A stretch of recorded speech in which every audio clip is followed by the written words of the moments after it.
والمحصنات من النساء إلا ما ملكت أيمانكم كتاب الله عليكم وأحل لكم ما وراء ذلكم أن تبتغوا بأموالكم محصنين غير مسافحين فما استمتعتم به منهن فآتوهن أجورهن فريضة ولا جناح عليكم فيما تراضيتم به من بعد الفريضة إن الله كان عليما حكيما ومن لم يستطع منكم طولا أن ينكح المحصنات المؤمنات فمما ملكت أيمانكم من فتياتكم المؤمنات والله أعلم بإيمانكم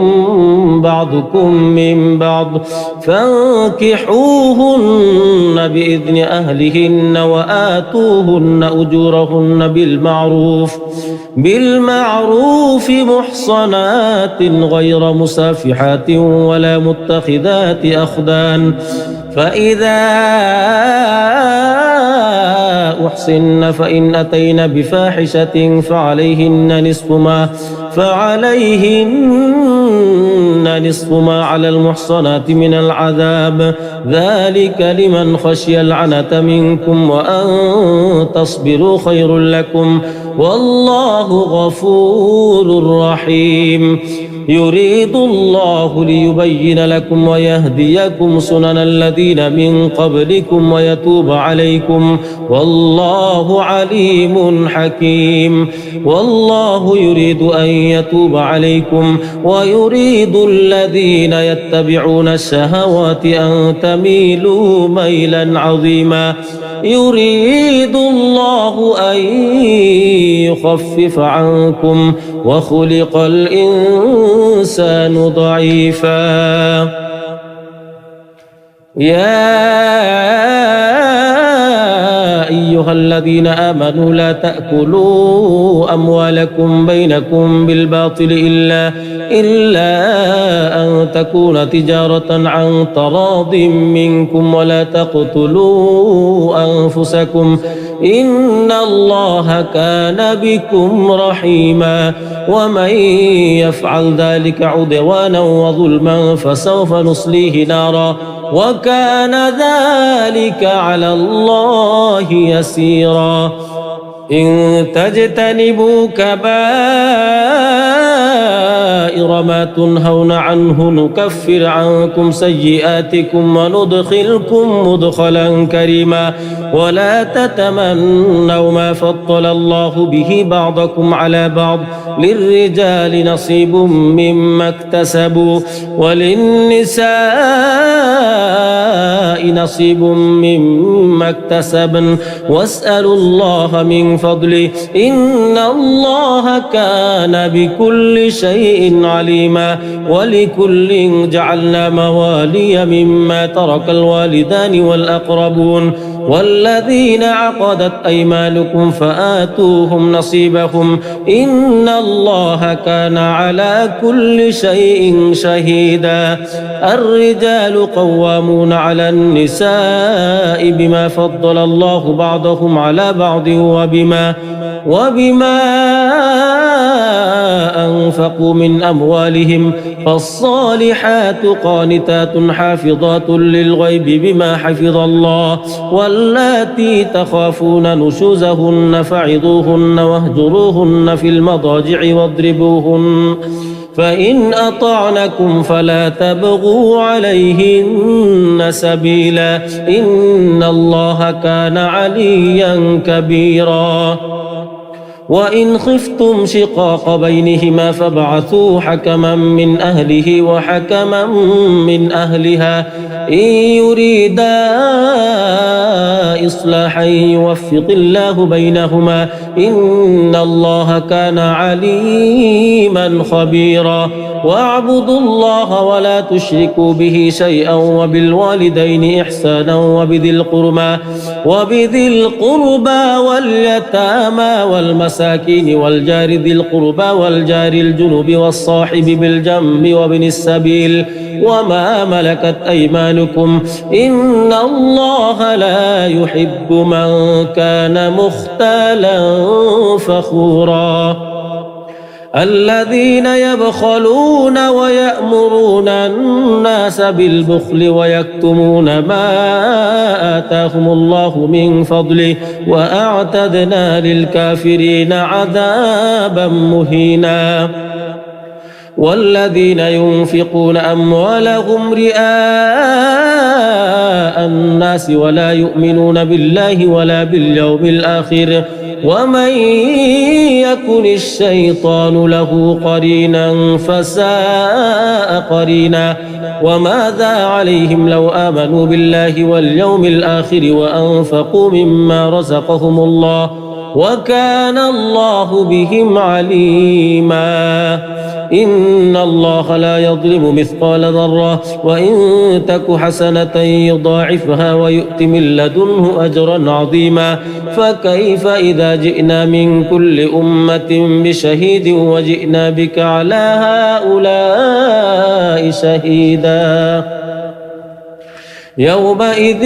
يود الذين كفروا وعصوا الرسول لو تسوى بهم الأرض ولا يكتمون الله حديثا يا أيها الذين آمنوا لا تقربوا الصلاة وأنتم سكارى حتى تعلموا ما تقولون ولا جنبا إلا عابري سبيل حتى تغتسلوا وإن كنتم مرضى أو على سفر أو جاء أحد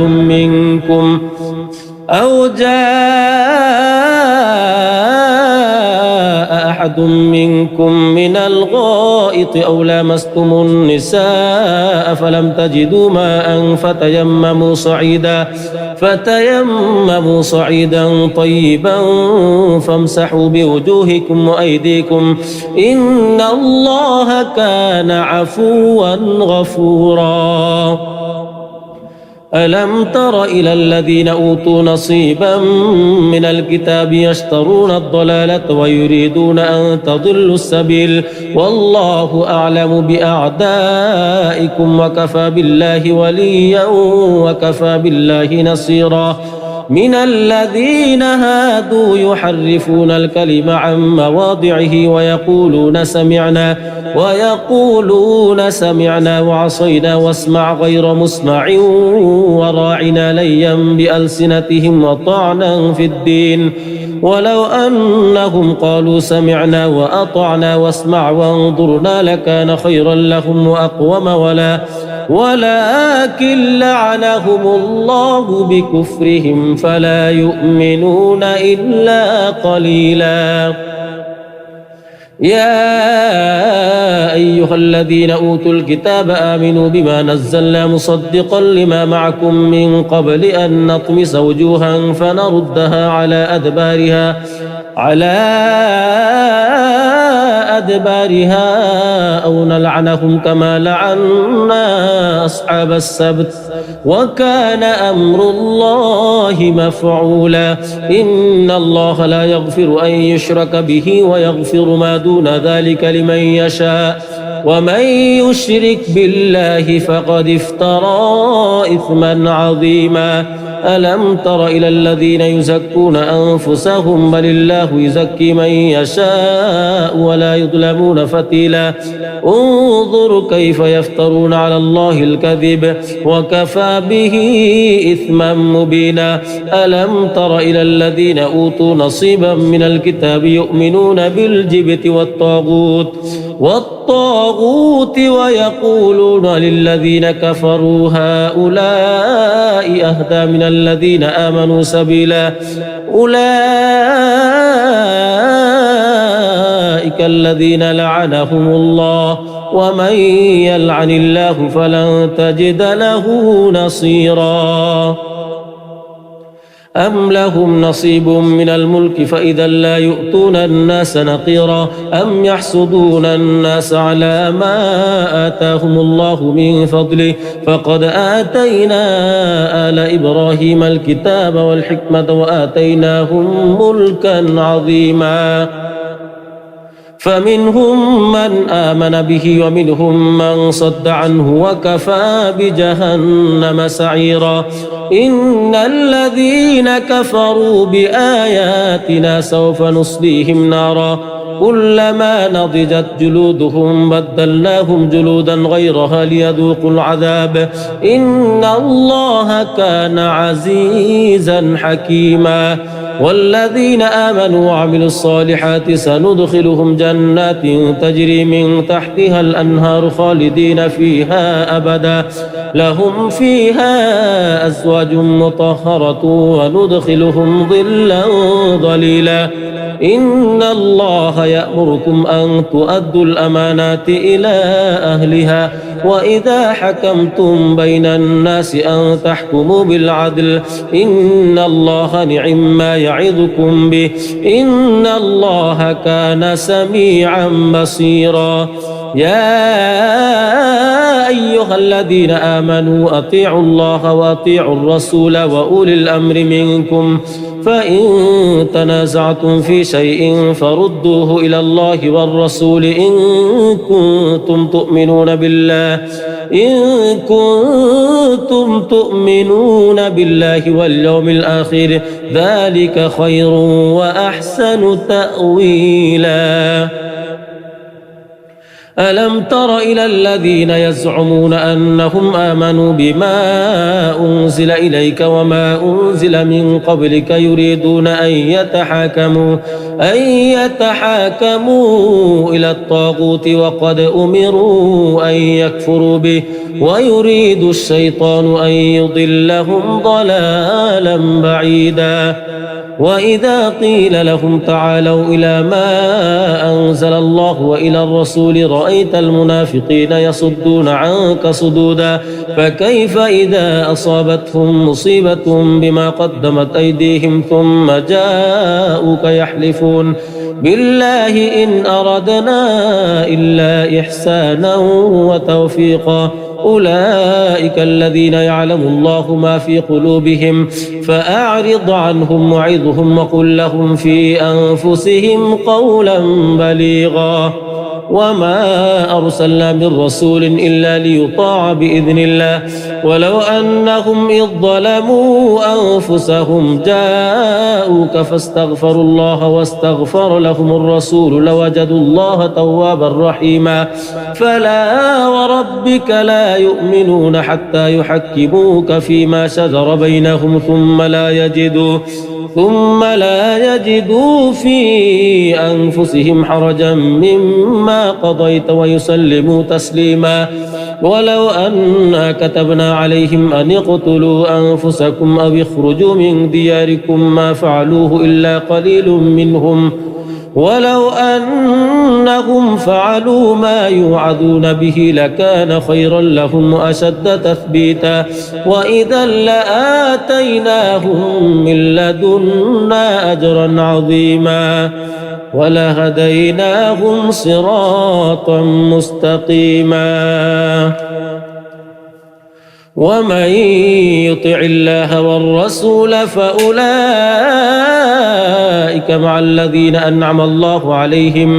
فأولئك مع الذين أنعم الله عليهم من النبيين والصديقين والشهداء والصالحين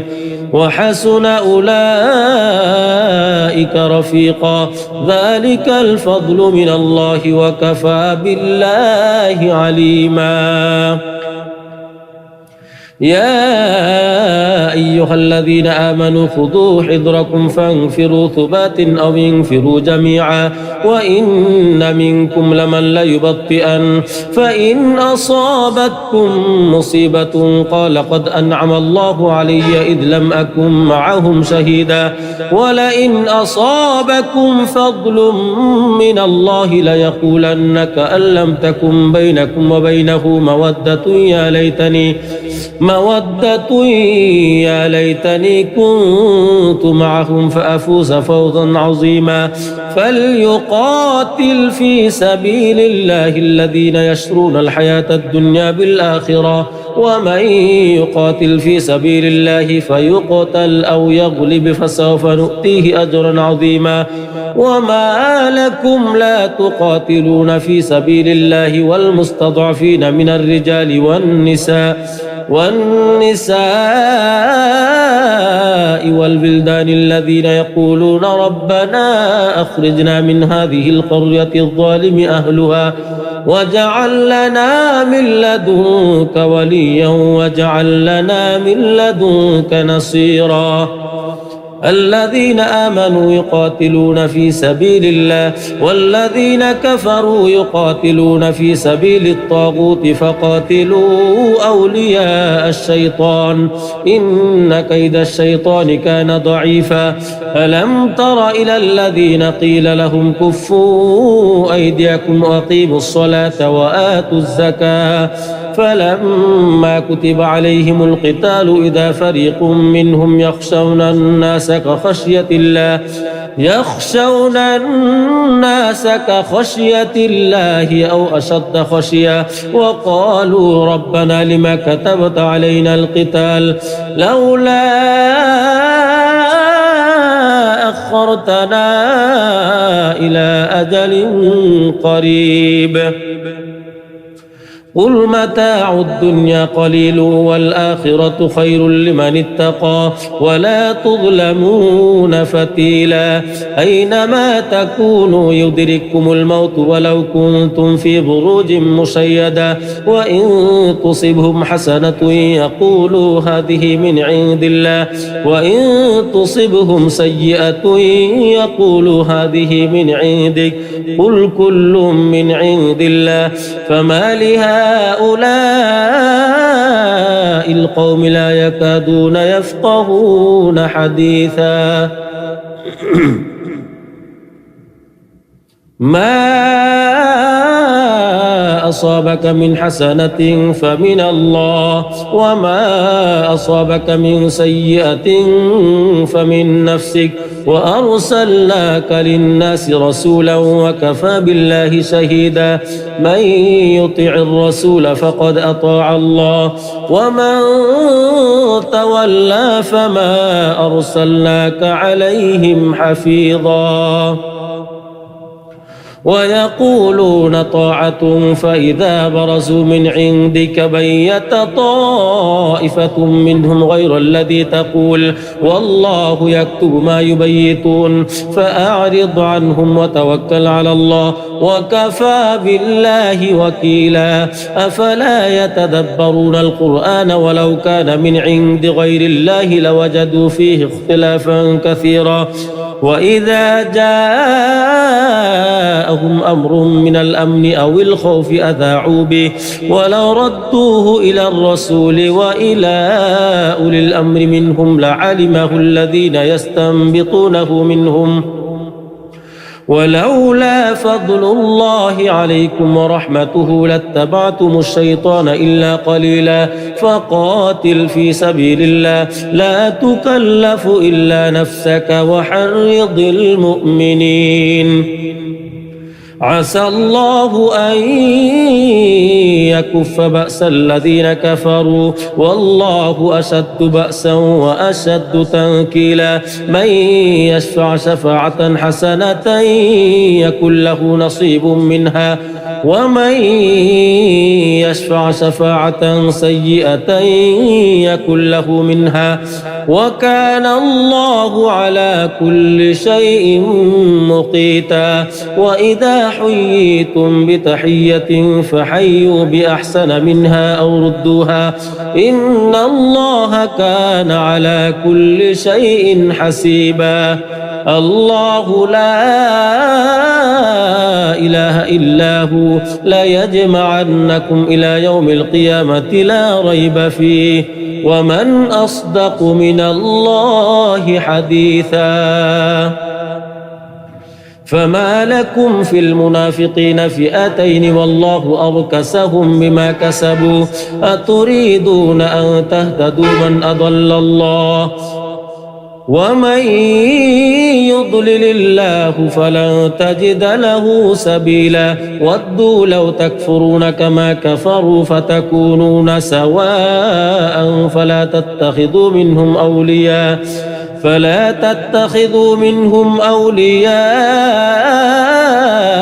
حتى يهاجروا في سبيل الله فإن تولوا فخذوهم وقتلوهم حيث وجدتموهم ولا تتخذوا منهم وليا ولا نصيرا إلا الذين يصلون إلى قوم بينكم وبينهم ميثاق أو جاءوكم حصرت صدورهم أن يقاتلوكم أو يقاتلوا قومهم ولو شاء الله لسلطهم عليكم فلقاتلوكم فإن اعتزلوكم فلم يقاتلوكم وألقوا إليكم السلام فما جعل الله لكم عليهم سبيلا ستجدون آخرين يريدون أن يأمنوكم ويأمنوا قومهم كلما ردوا إلى الفتنة أركسوا فيها فإن لم يعتزلوكم ويلقوا إليكم السلام ويكفوا أيديهم فخذوهم وقتلوهم حيث ثقفتموهم وأولئكم جعلنا لكم عليهم سلطانا مبينا وما كان لمؤمن أن يقتل مؤمنا إلا خطأ ومن قتل مؤمنا خطأ فتحرير رقبة مؤمنة ودية مسلمة إلى أهله إلا أن يصدقوا فإن كان من قوم عدو لكم وهو مؤمن فتحرير رقبة مؤمنة وإن كان من قوم بينكم وبينهم ميثاق فدية مسلمة إلى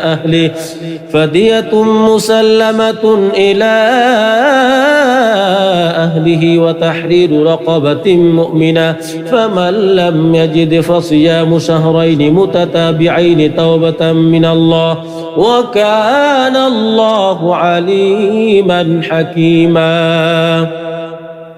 ومن يقتل مؤمنا متعمدا فجزاؤه جهنم خالدا فيها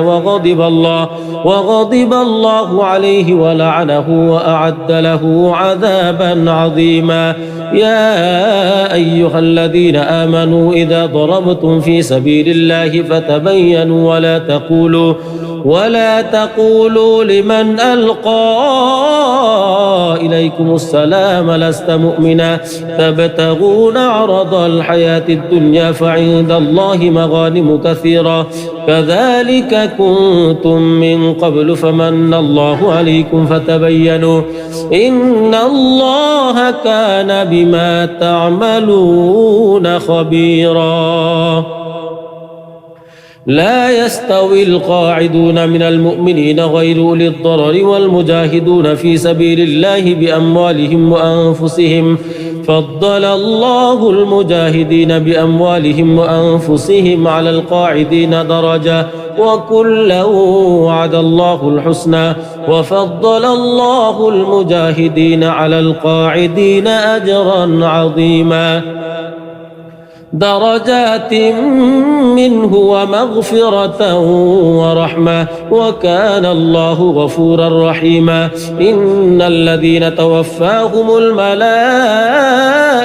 ظالمي أنفسهم قالوا فيما كنتم قالوا كنا مستضعفين في الأرض قالوا ألم تكن أرض الله واسعة فتهاجروا فيها فأولئك مأواهم جهنم وساءت مصيرا إلا المستضعفين من الرجال والنساء والبلدان لا يستطيعون حيلة ولا يهتدون سبيلا فأولئك عسى الله أن يعفو عنهم وكان الله عفوا غفورا ومن يهاجر في سبيل الله يجد في الأرض مراغما كثيرا وسعة ومن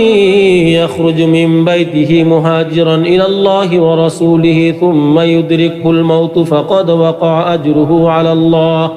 وكان الله غفورا رحيما. وإذا ضربتم في الأرض فليس عليكم جناح أن تقصروا من الصلاة إن خفتم أن يفتنكم الذين كفروا إن الكافرين كانوا لكم عدوا مبينا. وإذا كنت فيهم فأقمت لهم الصلاة فلتقم طائفة منهم معك وليأخذوا أسلحتهم فإذا سجدوا فليكونوا من ورائكم ولتأت طائفة أخرى لم يصلوا فليصلوا معك وليأخذوا حذرهم وأسلحتهم ود الذين كفروا لو تغفلون عن أسلحتكم وأمتعتكم فيميلون عليكم ميلة واحدة ولا جناح عليكم إن كان بكم أذى من مطر أو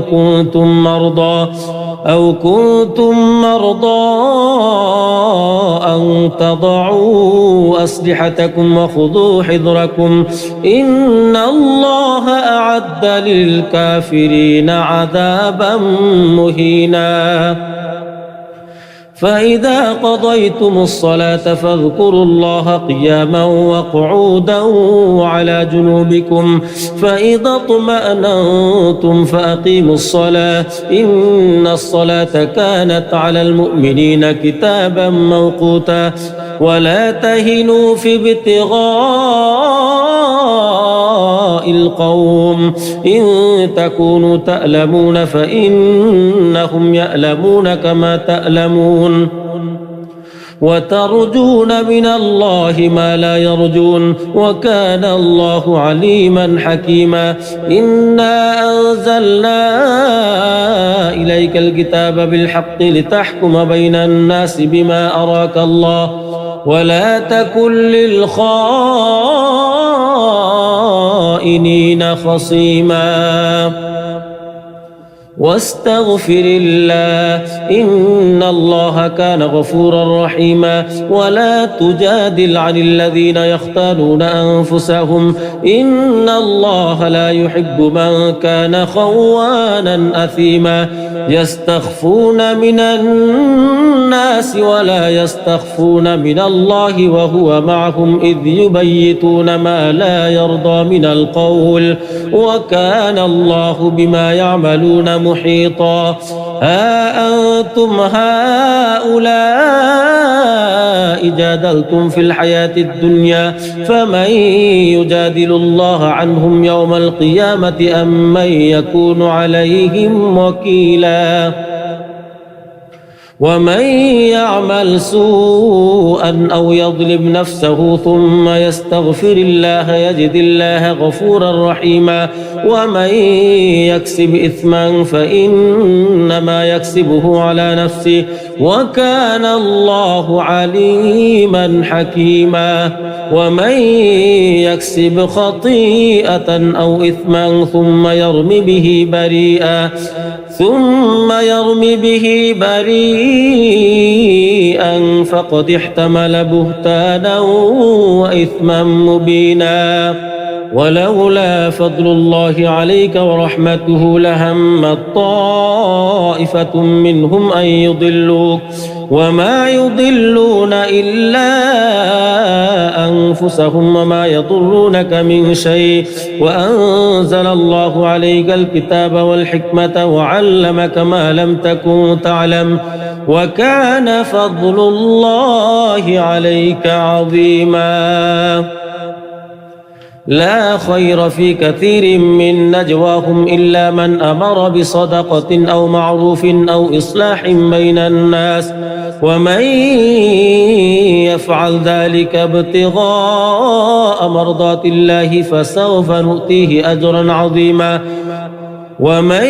يشاقق الرسول من بعد ما تبين له الهدى ويتبع غير سبيل المؤمنين نوله ما تولى ونصله جهنم وساءت مصيرا. إن الله لا يغفر أن يشرك به ويغفر ما دون ذلك لمن يشاء ومن يشرك بالله فقد ضل ضلالا بعيدا. إن يدعون من دونه إلا إناثا وإن يدعون إلا شيطانا مريدا لعنه الله وقال لأتخذن من عبادك نصيبا مفروضا ولأضلنهم ولأمنينهم ولآمرنهم فليبتكن آذان الأنعام ولآمرنهم فليغيرن خلق الله ومن يتخذ الشيطان وليا من دون الله فقد خسر خسرانا مبينا. يعدهم ويمنيهم وما يعدهم الشيطان إلا غرورا. أولئك مأواهم جهنم ولا يجدون عنها محيصا.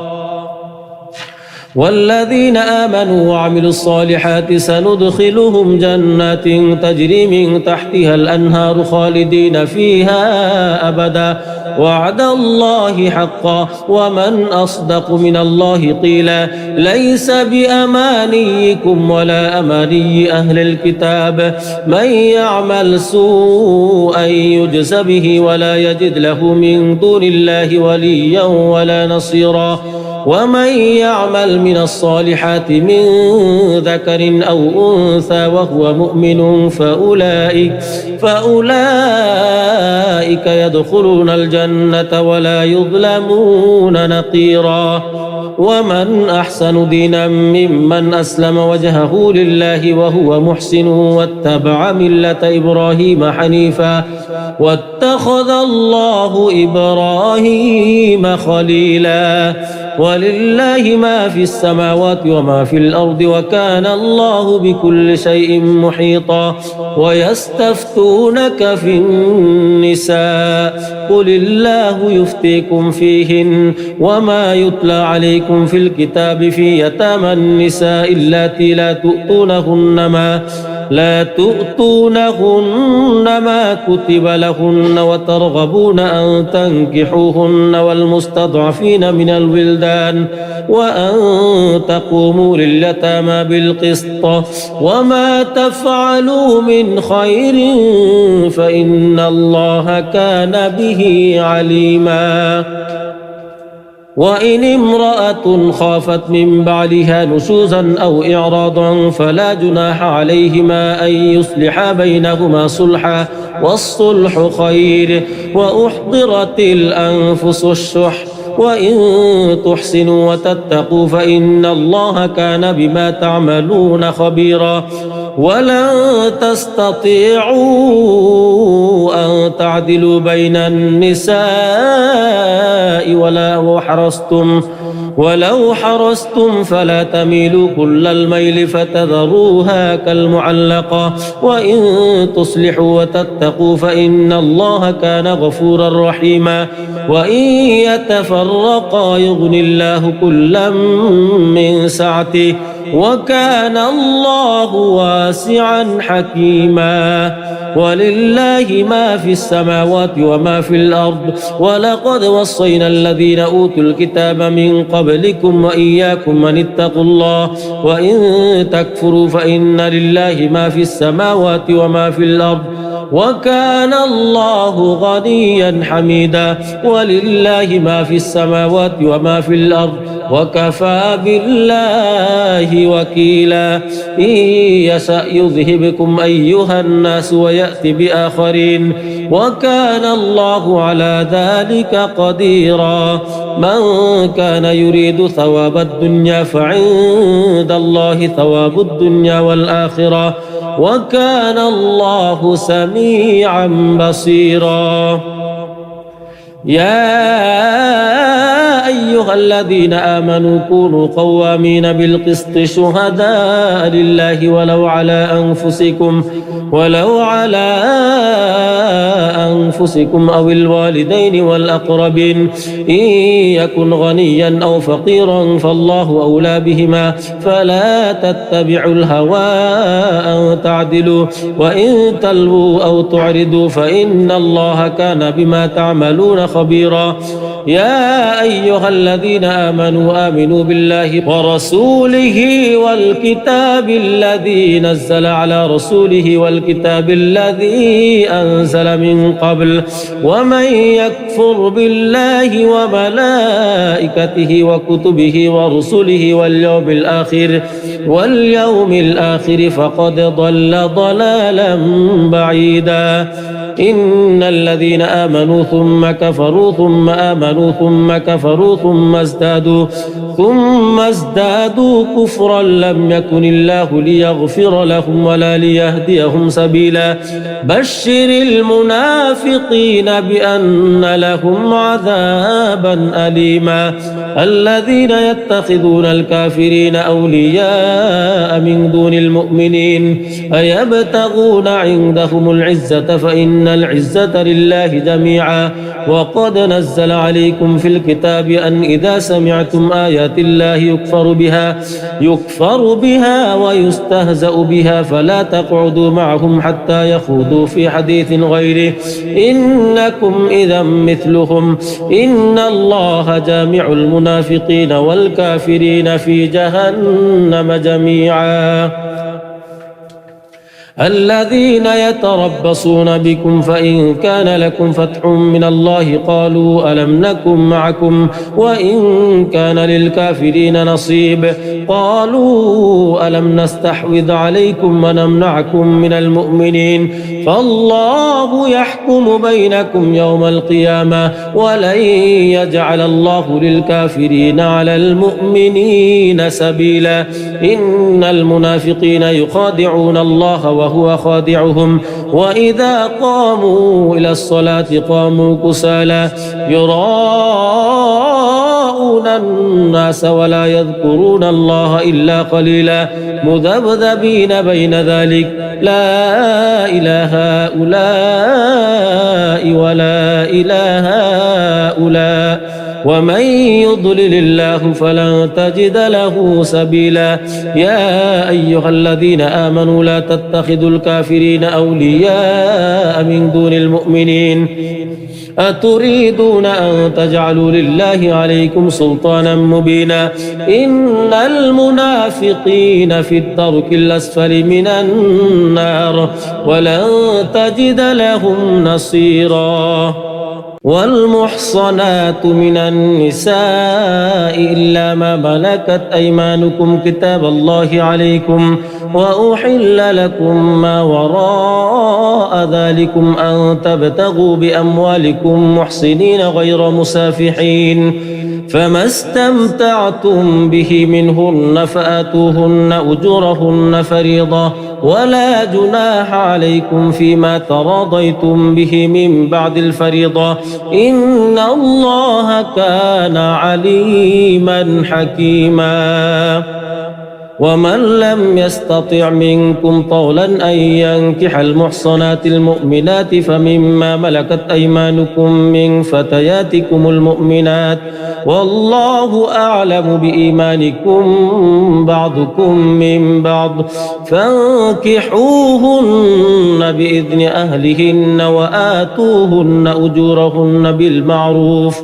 بالمعروف محصنات غير مسافحات ولا متخذات أخدان فإذا أحصن فإن أتين بفاحشة فعليهن نصف ما على المحصنات من العذاب ذلك لمن خشي العنة منكم وأن تصبروا خير لكم والله غفور رحيم يريد الله ليبين لكم ويهديكم سنن الذين من قبلكم ويتوب عليكم والله عليم حكيم والله يريد أن يتوب عليكم ويريد الذين يتبعون الشهوات أن تميلوا ميلا عظيما يريد الله أن يخفف عنكم وخلق الإنسان ضعيفا يا أيها الذين آمنوا لا تأكلوا أموالكم بينكم بالباطل إلا أن تكون تجارة عن تراض منكم ولا تقتلوا أنفسكم إن الله كان بكم رحيما ومن يفعل ذلك عدوانا وظلما فسوف نصليه نارا وكان ذلك على الله يسيرا إن تجتنبوا كبائر ما تنهون عنه نكفر عنكم سيئاتكم وندخلكم مدخلا كريما ولا تتمنوا ما فضل الله به بعضكم على بعض للرجال نصيب مما اكتسبوا وللنساء نصيب مما اكتسبن واسألوا الله من فضله إن الله كان بكل شيء عليما ولكل جعلنا موالي مما ترك الوالدان والأقربون والذين عقدت أيمانكم فآتوهم نصيبهم إن الله كان على كل شيء شهيدا الرجال قوامون على النساء بما فضل الله بعضهم على بعض وبما أنفقوا من أموالهم فالصالحات قانتات حافظات للغيب بما حفظ الله واللاتي تخافون نشوزهن فعظوهن واهجروهن في المضاجع واضربوهن فإن أطعنكم فلا تبغوا عليهن سبيلا إن الله كان عليا كبيرا وإن خفتم شقاق بينهما فابعثوا حكما من أهله وحكما من أهلها إن يريدا إصلاحا يوفق الله بينهما إن الله كان عليما خبيرا واعبدوا الله ولا تشركوا به شيئا وبالوالدين إحسانا وبذي القربى واليتامى والمساكين والجار ذي القربى والجار الجنب والصاحب بالجنب وابن السبيل وما ملكت أيمانكم إن الله لا يحب من كان مختالا فخورا الذين يبخلون ويأمرون الناس بالبخل ويكتمون ما آتاهم الله من فضله وأعتدنا للكافرين عذابا مهينا والذين ينفقون أموالهم رئاء الناس ولا يؤمنون بالله ولا باليوم الآخر ومن يكن الشيطان له قرينا فساء قرينا وماذا عليهم لو آمنوا بالله واليوم الآخر وأنفقوا مما رزقهم الله وكان الله بهم عليما إن الله لا يظلم مثقال ذرة وإن تك حسنة يضاعفها ويؤت من لدنه أجرا عظيما فكيف إذا جئنا من كل أمة بشهيد وجئنا بك على هؤلاء شهيدا يومئذ يود الذين كفروا وعصوا الرسول لو تسوى بهم الأرض ولا يكتمون الله حديثا يا أيها الذين آمنوا لا تقربوا الصلاة وأنتم سكارى حتى تعلموا ما تقولون ولا جنبا إلا عابري سبيل حتى تغتسلوا وإن كنتم مرضى أو على سفر أو جاء أحد منكم من الغائط أو لامستم النساء فلم تجدوا ماء فتيمموا صعيدا طيبا فامسحوا بوجوهكم وأيديكم إن الله كان عفوا غفورا. ألم تر إلى الذين أوتوا نصيبا من الكتاب يشترون الضلالة ويريدون أن تضلوا السبيل والله أعلم بأعدائكم وكفى بالله وليا وكفى بالله نصيرا. من الذين هادوا يحرفون الكلم عن مواضعه ويقولون سمعنا وعصينا واسمع غير مسمع وراعنا ليا بألسنتهم وطعنا في الدين ولو أنهم قالوا سمعنا وأطعنا واسمع وانظرنا لكان خيرا لهم وأقوم ولكن لعنهم الله بكفرهم فلا يؤمنون إلا قليلا. يا أيها الذين أوتوا الكتاب آمنوا بما نزلنا مصدقا لما معكم من قبل أن نطمس وجوها فنردها على أدبارها أو نلعنهم كما لعنا أصحاب السبت وكان أمر الله مفعولا. إن الله لا يغفر أن يشرك به ويغفر ما دون ذلك لمن يشاء ومن يشرك بالله فقد افترى إثما عظيما. ألم تر إلى الذين يزكون أنفسهم بل الله يزكي من يشاء ولا يظلمون فتيلا. انظر كيف يفترون على الله الكذب وكفى به إثما مبينا. ألم تر إلى الذين أوتوا نصيبا من الكتاب يؤمنون بالجبت والطاغوت ويقولون للذين كفروا هؤلاء أهدى من الذين آمنوا سبيلا. أولئك الذين لعنهم الله ومن يلعن الله فلن تجد له نصيرا. أم لهم نصيب من الملك فإذا لا يؤتون الناس نقيرا أم يحسدون الناس على ما آتاهم الله من فضله فقد آتينا آل إبراهيم الكتاب والحكمة وآتيناهم ملكا عظيما. فمنهم من آمن به ومنهم من صد عنه وكفى بجهنم سعيرا. إن الذين كفروا بآياتنا سوف نصليهم نارا كلما نضجت جلودهم بدلناهم جلودا غيرها ليذوقوا العذاب إن الله كان عزيزا حكيما. والذين آمنوا وعملوا الصالحات سندخلهم جنات تجري من تحتها الأنهار خالدين فيها أبدا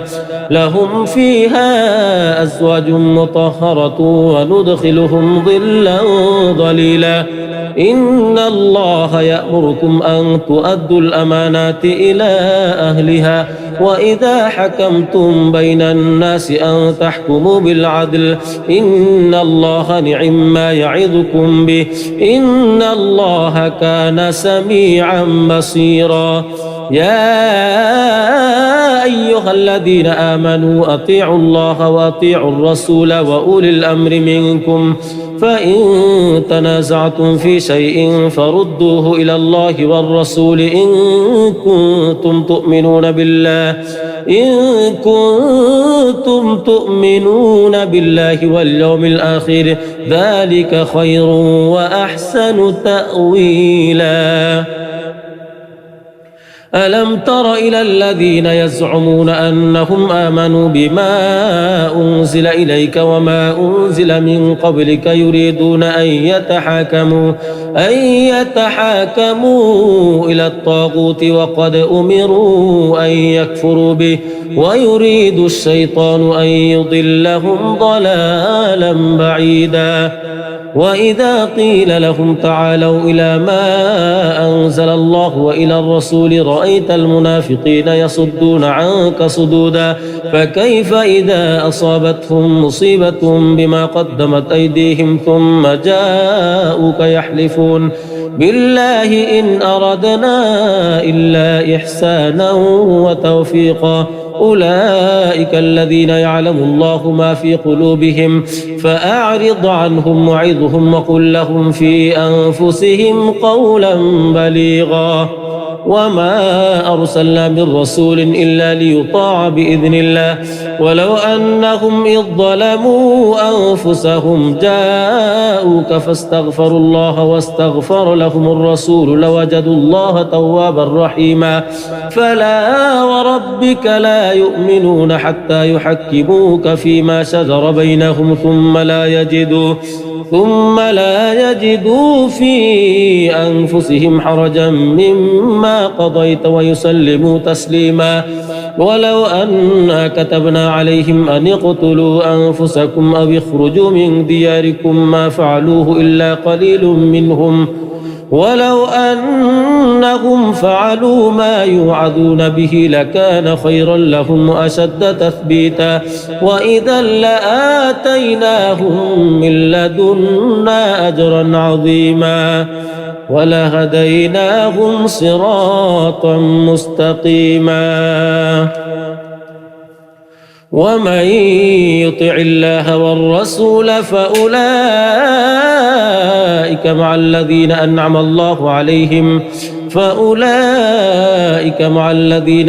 الله عليهم من النبيين والصديقين والشهداء والصالحين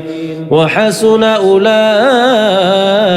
رفيقا. ذلك الفضل من الله وكفى بالله عليما.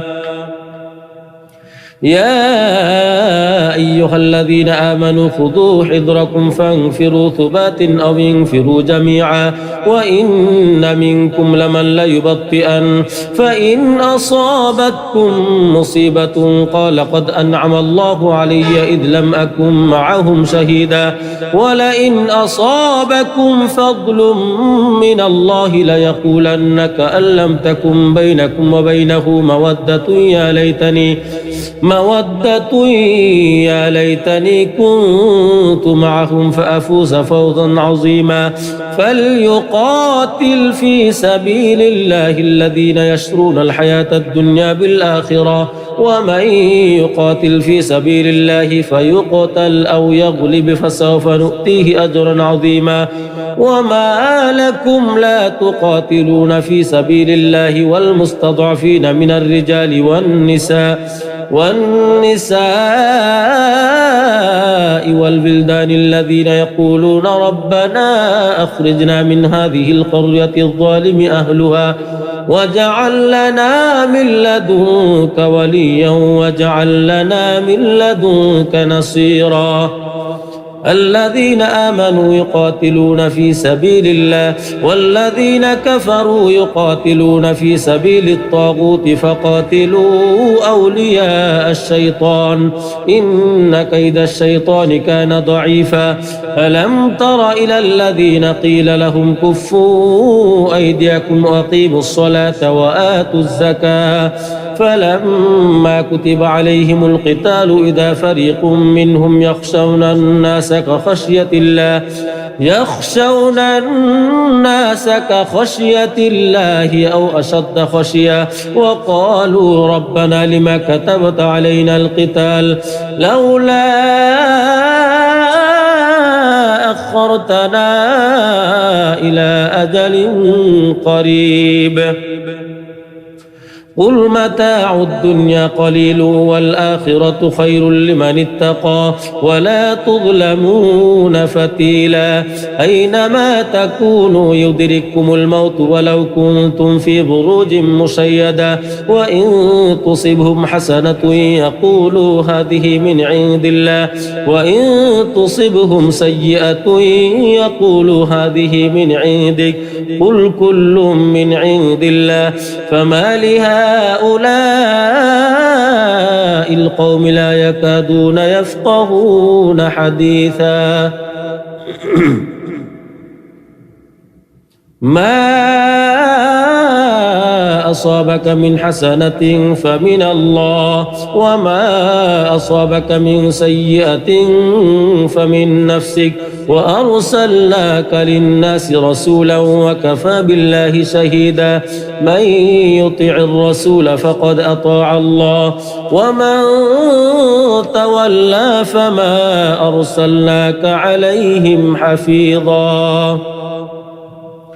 ويقولون طاعة فإذا برزوا من عندك بيت طائفة منهم غير الذي تقول والله يكتب ما يبيتون فأعرض عنهم وتوكل على الله وكفى بالله وكيلا أفلا يتدبرون القرآن ولو كان من عند غير الله لوجدوا فيه اختلافا كثيرا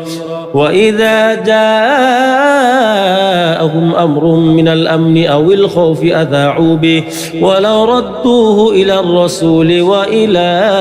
أولي الأمر منهم لعلمه الذين يستنبطونه منهم ولولا فضل الله عليكم ورحمته لاتبعتم الشيطان إلا قليلا فقاتل في سبيل الله لا تكلف إلا نفسك وحرض المؤمنين عسى الله أن يكف بأس الذين كفروا والله أشد بأسا وأشد تنكيلا من يشفع شفاعة حسنة يكن له نصيب منها ومن يشفع شفاعة سيئة يكن له منها وكان الله على كل شيء مقيتا وإذا حييتم بتحية فحيوا بأحسن منها أو ردوها إن الله كان على كل شيء حسيبا الله لا إله إلا هو ليجمعنكم إلى يوم القيامة لا ريب فيه ومن أصدق من الله حديثا فما لكم في المنافقين فئتين والله أركسهم بما كسبوا أتريدون أن تهتدوا من أضل الله ومن يضلل الله فلن تجد له سبيلا ودوا لو تكفرون كما كفروا فتكونون سواء فلا تتخذوا منهم أولياء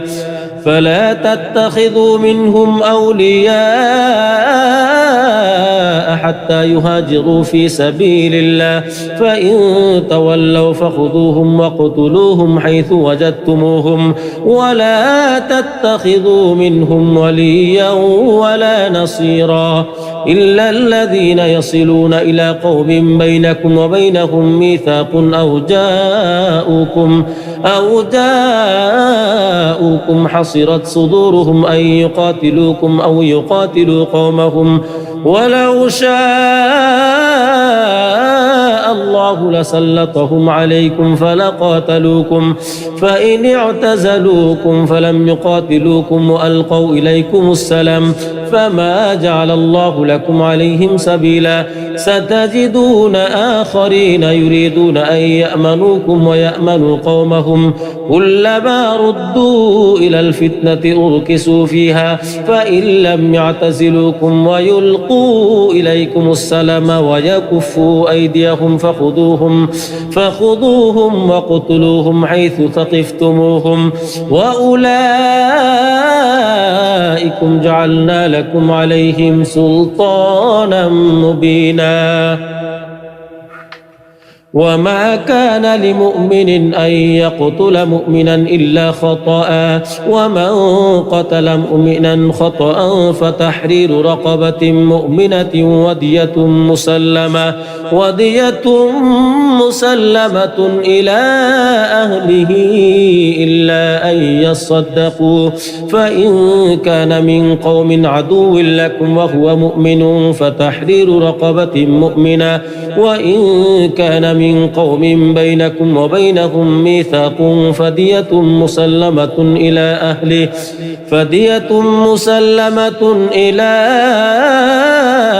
أهله وتحرير رقبة مؤمنة فمن لم يجد فصيام شهرين متتابعين توبة من الله وكان الله عليما حكيما ومن يقتل مؤمنا متعمدا فجزاؤه جهنم خالدا فيها وغضب الله عليه ولعنه وأعد له عذابا عظيما يا أيها الذين آمنوا إذا ضربتم في سبيل الله فتبينوا ولا تقولوا لمن ألقى إليكم السلام لست مؤمنا تبتغون عرض الحياة الدنيا فعند الله مغانم كثيرة كذلك كنتم من قبل فمن الله عليكم فتبينوا إن الله كان بما تعملون خبيرا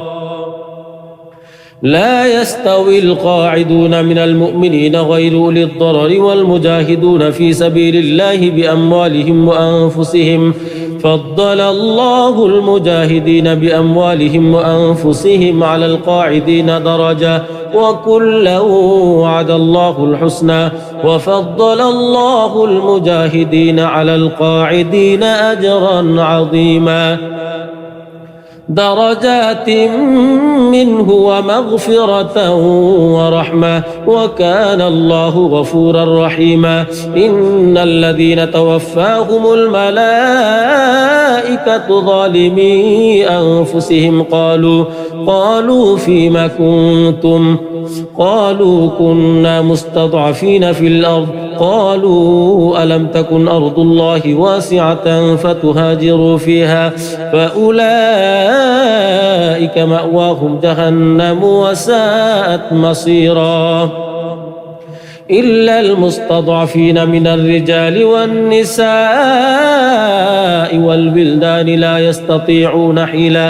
لا يستطيعون حيلة ولا يهتدون سبيلا فأولئك عسى الله أن يعفو عنهم وكان الله عفوا غفورا ومن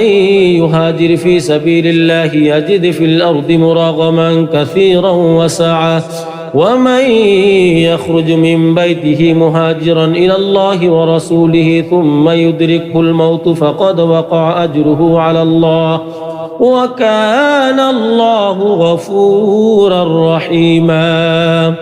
وإذا ضربتم في الأرض فليس عليكم جناح أن تقصروا من الصلاة إن خفتم أن يفتنكم الذين كفروا إن الكافرين كانوا لكم عدوا مبينا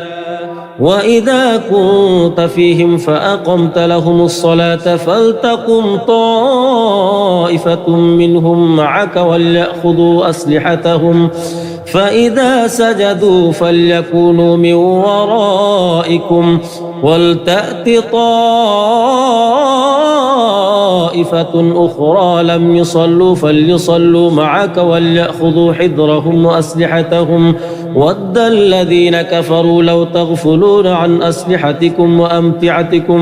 وأمتعتكم فيميلون عليكم ميلة واحدة ولا جناح عليكم إن كان بكم أذى من مطر أو كنتم مرضى أن تضعوا أسلحتكم وخذوا حذركم إن الله أعد للكافرين عذابا مهينا فإذا قضيتم الصلاة فاذكروا الله قياما وقعودا وعلى جنوبكم فإذا اطمأننتم فأقيموا الصلاة إن الصلاة كانت على المؤمنين كتابا موقوتا ولا تهنوا في ابتغاء القوم إن تكونوا تألمون فإنهم يألمون كما تألمون وترجون من الله ما لا يرجون وكان الله عليما حكيما إنا أنزلنا إليك الكتاب بالحق لتحكم بين الناس بما أراك الله ولا تكن للخائنين خصيما واستغفر الله إن الله كان غفورا رحيما ولا تجادل عن الذين يختانون أنفسهم إن الله لا يحب من كان خوانا أثيما يستخفون من الناس ولا يستخفون من الله وهو معهم إذ يبيتون ما لا يرضى من القول وكان الله بما يعملون محيطا ها أنتم هؤلاء جادلتم في الحياة الدنيا فمن يجادل الله عنهم يوم القيامة أم من يكون عليهم وكيلا ومن يعمل سوءا أو يظلم نفسه ثم يستغفر الله يجد الله غفورا رحيما ومن يكسب إثما فإنما يكسبه على نفسه وكان الله عليما حكيما ومن يكسب خطيئة أو إثما ثم يرم به بريئا فقد احتمل بهتانا وإثما مبينا ولولا فضل الله عليك ورحمته لهمت طائفة منهم أن يضلوك وما يضلون إلا أنفسهم وما يضرونك من شيء وأنزل الله عليك الكتاب والحكمة وعلمك ما لم تكن تعلم وكان فضل الله عليك عظيما لا خير في كثير من نجواهم إلا من أمر بصدقة أو معروف أو إصلاح بين الناس ومن يفعل ذلك ابتغاء مرضات الله فسوف نؤتيه أجرا عظيما ومن يشاقق الرسول من بعد ما تبين له الهدى ويتبع غير سبيل المؤمنين نوله ما تولى ونصله جهنم وساءت مصيرا إن الله لا يغفر أن يشرك به ويغفر ما دون ذلك لمن يشاء ومن يشرك بالله فقد ضل ضلالا بعيدا إن يدعون من دونه إلا إناثا وإن يدعون إلا شيطانا مريدا لعنه الله وقال لأتخذن من عبادك نصيبا مفروضا ولأضلنهم ولأمنينهم ولآمرنهم فليبتكن آذان الأنعام ولآمرنهم فليغيرن خلق الله ومن يتخذ الشيطان وليا من دون الله فقد خسر خسرانا مبينا يعدهم ويمنيهم وما يعدهم الشيطان إلا غرورا أولئك مأواهم جهنم ولا يجدون عنها محيصا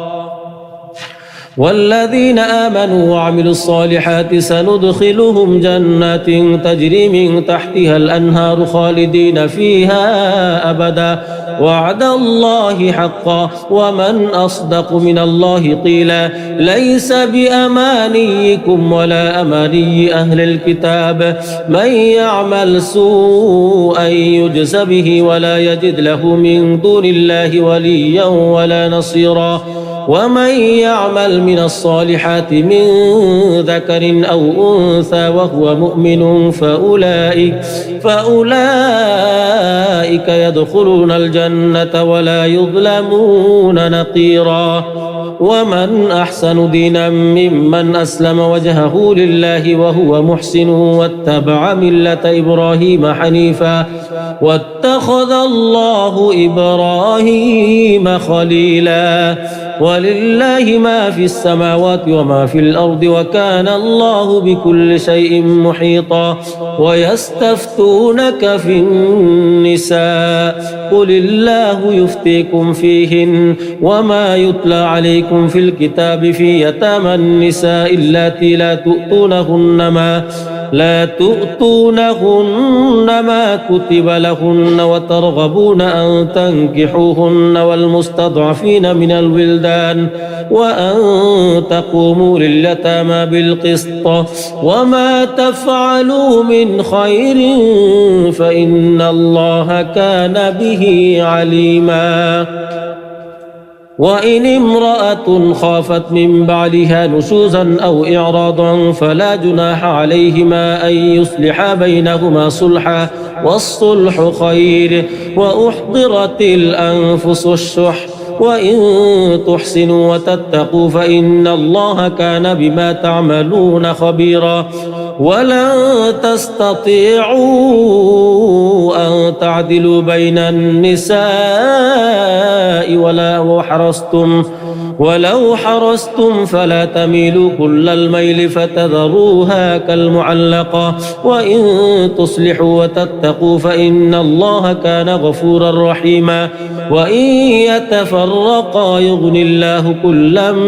من سعته وكان الله واسعا حكيما ولله ما في السماوات وما في الأرض ولقد وصينا الذين أوتوا الكتاب من قبلكم وإياكم أن اتقوا الله وإن تكفروا فإن لله ما في السماوات وما في الأرض وكان الله غنيا حميدا ولله ما في السماوات وما في الأرض وكفى بالله وكيلا إن يشأ يذهبكم أيها الناس ويأتي بآخرين وكان الله على ذلك قديرا من كان يريد ثواب الدنيا فعند الله ثواب الدنيا والآخرة وكان الله سميعا بصيرا يا أيها الذين آمنوا كونوا قوامين بالقسط شهداء لله ولو على أنفسكم أو الوالدين والأقربين إن يكن غنيا أو فقيرا فالله أولى بهما فلا تتبعوا الهوى أن تعدلوا وإن تلووا أو تعرضوا فإن الله كان بما تعملون خبيرا يا أيها الذين آمنوا بالله ورسوله والكتاب الذي نزل على رسوله والكتاب الذي أنزل من قبل ومن يكفر بالله وملائكته وكتبه ورسله واليوم الآخر فقد ضل ضلالا بعيدا إن الذين آمنوا ثم كفروا ثم آمنوا ثم كفروا ثم ازدادوا كفرا لم يكن الله ليغفر لهم ولا ليهديهم سبيلا بشر المنافقين المنافقين بأن لهم عذابا أليما الذين يتخذون الكافرين أولياء من دون المؤمنين أيبتغون عندهم العزة فإن العزة لله جميعا وقد نزل عليكم في الكتاب أن إذا سمعتم آيات الله يكفر بها ويستهزأ بها فلا تقعدوا معهم حتى يخوضوا في حديث غيره إنكم إذا مثلهم إن الله جامع المنافقين والكافرين في جهنم جميعا الذين يتربصون بكم فإن كان لكم فتح من الله قالوا ألم نكن معكم وإن كان للكافرين نصيب قالوا ألم نستحوذ عليكم ونمنعكم من المؤمنين فالله يحكم بينكم يوم القيامة ولن يجعل الله للكافرين على المؤمنين سبيلا إن المنافقين يخادعون الله وهو خادعهم وإذا قاموا إلى الصلاة قاموا كسالى يراءون الناس ولا يذكرون الله إلا قليلا مذبذبين بين ذلك لا إله هؤلاء ولا إله هؤلاء ومن يضلل الله فلن تجد له سبيلا يا أيها الذين آمنوا لا تتخذوا الكافرين أولياء من دون المؤمنين أتريدون أن تجعلوا لله عليكم سلطانا مبينا إن المنافقين في الدرك الأسفل من النار ولن تجد لهم نصيرا والمحصنات من النساء إلا ما ملكت أيمانكم كتاب الله عليكم وأحل لكم ما وراء ذلكم أن تبتغوا بأموالكم محصنين غير مسافحين فما استمتعتم به منهن فآتوهن أجورهن فريضة ولا جناح عليكم فيما تراضيتم به من بعد الفريضة إن الله كان عليما حكيما ومن لم يستطع منكم طولا أن ينكح المحصنات المؤمنات فمما ملكت أيمانكم من فتياتكم المؤمنات والله أعلم بإيمانكم بعضكم من بعض فانكحوهن بإذن أهلهن وآتوهن أجورهن بالمعروف محصنات غير مسافحات ولا متخذات أخدان فإذا أحصن فإن أتين بفاحشة فعليهن نصف ما على المحصنات من العذاب ذلك لمن خشي العنة منكم وأن تصبروا خير لكم والله غفور رحيم يريد الله ليبين لكم ويهديكم سنن الذين من قبلكم ويتوب عليكم والله عليم حكيم والله يريد أن يتوب عليكم ويريد الذين يتبعون الشهوات أن تميلوا ميلا عظيما يريد الله أن يخفف عنكم وخلق الإنسان ضعيفا يا أيها الذين آمنوا لا تأكلوا أموالكم بينكم بالباطل إلا أن تكون تجارة عن تراض منكم ولا تقتلوا أنفسكم إن الله كان بكم رحيما ومن يفعل ذلك عدوانا وظلما فسوف نصليه نارا وكان ذلك على الله يسيرا إن تجتنبوا كبائر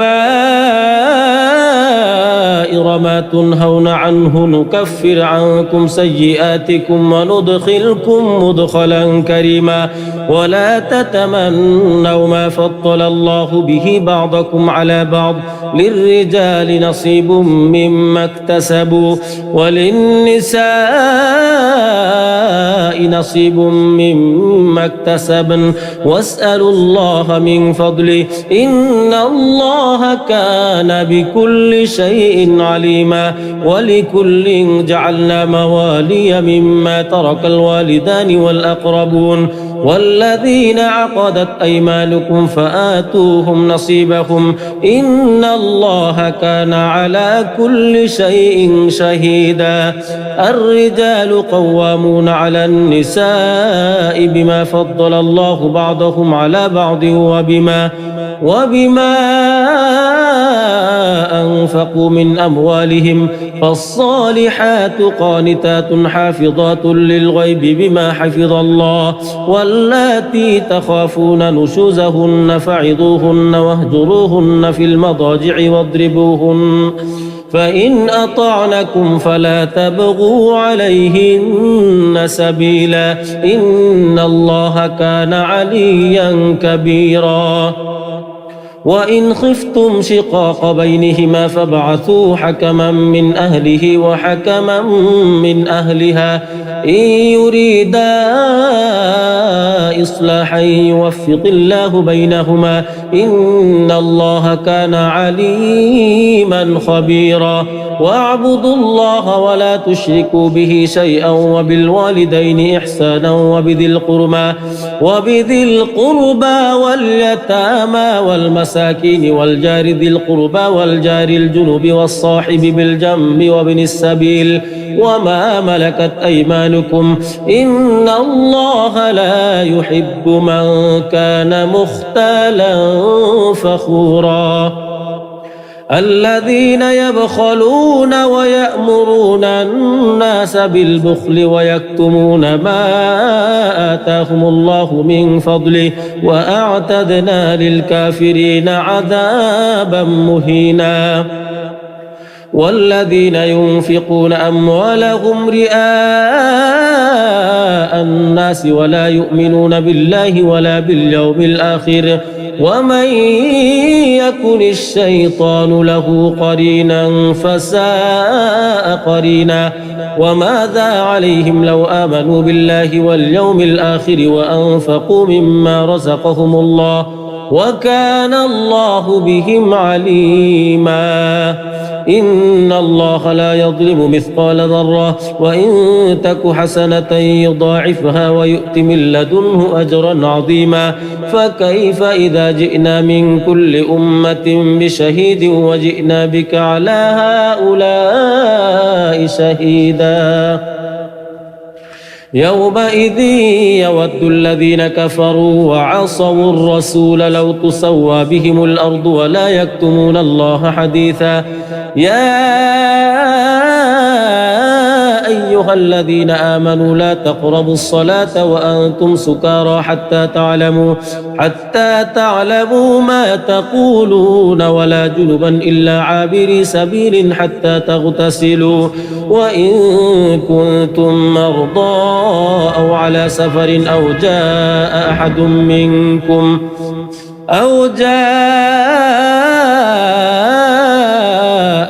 منكم من الغائط أو لامستم النساء فلم تجدوا ماء فتيمموا صعيدا طيبا فامسحوا بوجوهكم وأيديكم إن الله كان عفوا غفورا ألم تر إلى الذين أوتوا نصيبا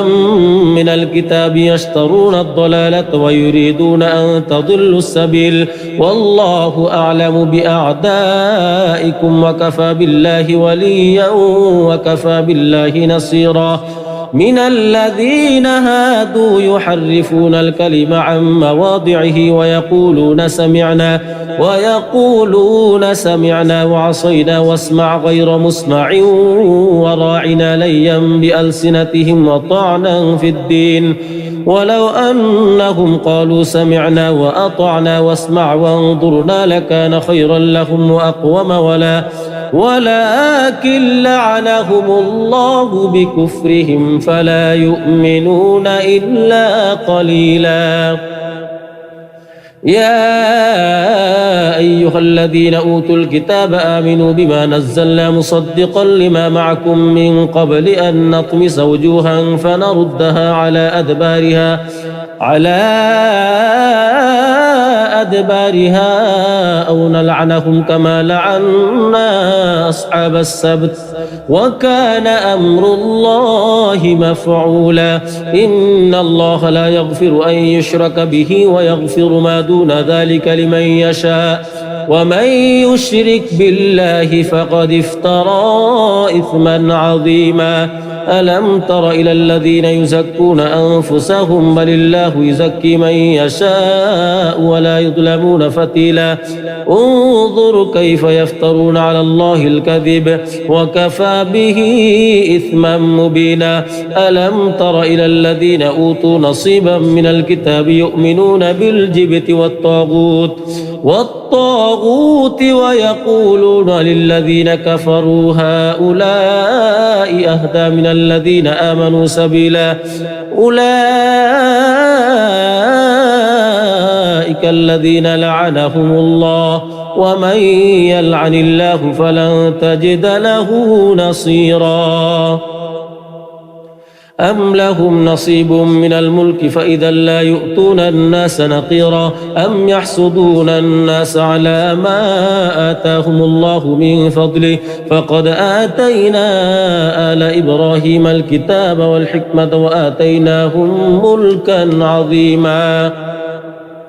فمنهم من آمن به ومنهم من صد عنه وكفى بجهنم سعيرا. إن الذين كفروا بآياتنا سوف نصليهم نارا كلما نضجت جلودهم بدلناهم جلودا غيرها ليذوقوا العذاب إن الله كان عزيزا حكيما. والذين آمنوا وعملوا الصالحات سندخلهم جنات تجري من تحتها الأنهار خالدين فيها أبدا لهم فيها أزواج مطهرة وندخلهم ظلا ظليلا. إن الله يأمركم أن تؤدوا الأمانات إلى أهلها وإذا حكمتم بين الناس أن تحكموا بالعدل إن الله نعم ما يعظكم به إن الله كان سميعا بصيرا. يا أيها الذين آمنوا أطيعوا الله وأطيعوا الرسول وأولي الأمر منكم فإن تنازعتم في شيء فردوه إلى الله والرسول إن كنتم تؤمنون بالله واليوم الآخر ذلك خير وأحسن تأويلا. ألم تر إلى الذين يزعمون أنهم آمنوا بما أنزل إليك وما أنزل من قبلك يريدون أن يتحاكموا إلى الطاغوت وقد أمروا أن يكفروا به ويريد الشيطان أن يضلهم ضلالا بعيدا. وإذا قيل لهم تعالوا إلى ما أنزل الله وإلى الرسول رأيت المنافقين يصدون عنك صدودا فكيف إذا أصابتهم مصيبة بما قدمت أيديهم ثم جاءوك يحلفون بالله إن أردنا إلا إحسانا وتوفيقا أولئك الذين يعلم الله ما في قلوبهم فأعرض عنهم وعظهم وقل لهم في أنفسهم قولا بليغا. وما أرسلنا من رسول إلا ليطاع بإذن الله ولو أنهم إذ ظلموا أنفسهم جاءوك فاستغفروا الله واستغفر لهم الرسول لوجدوا الله توابا رحيما فلا وربك لا يؤمنون حتى يحكموك فيما شجر بينهم ثم لا يجدوا في أنفسهم حرجا مما قضيت ويسلموا تسليما ولو أنا كتبنا عليهم أن اقتلوا أنفسكم أو اخرجوا من دياركم ما فعلوه إلا قليل منهم ولو أنهم فعلوا ما يوعظون به لكان خيرا لهم وأشد تثبيتا وإذا لآتيناهم من لدنا أجرا عظيما ولهديناهم صراطا مستقيما ومن يطع الله والرسول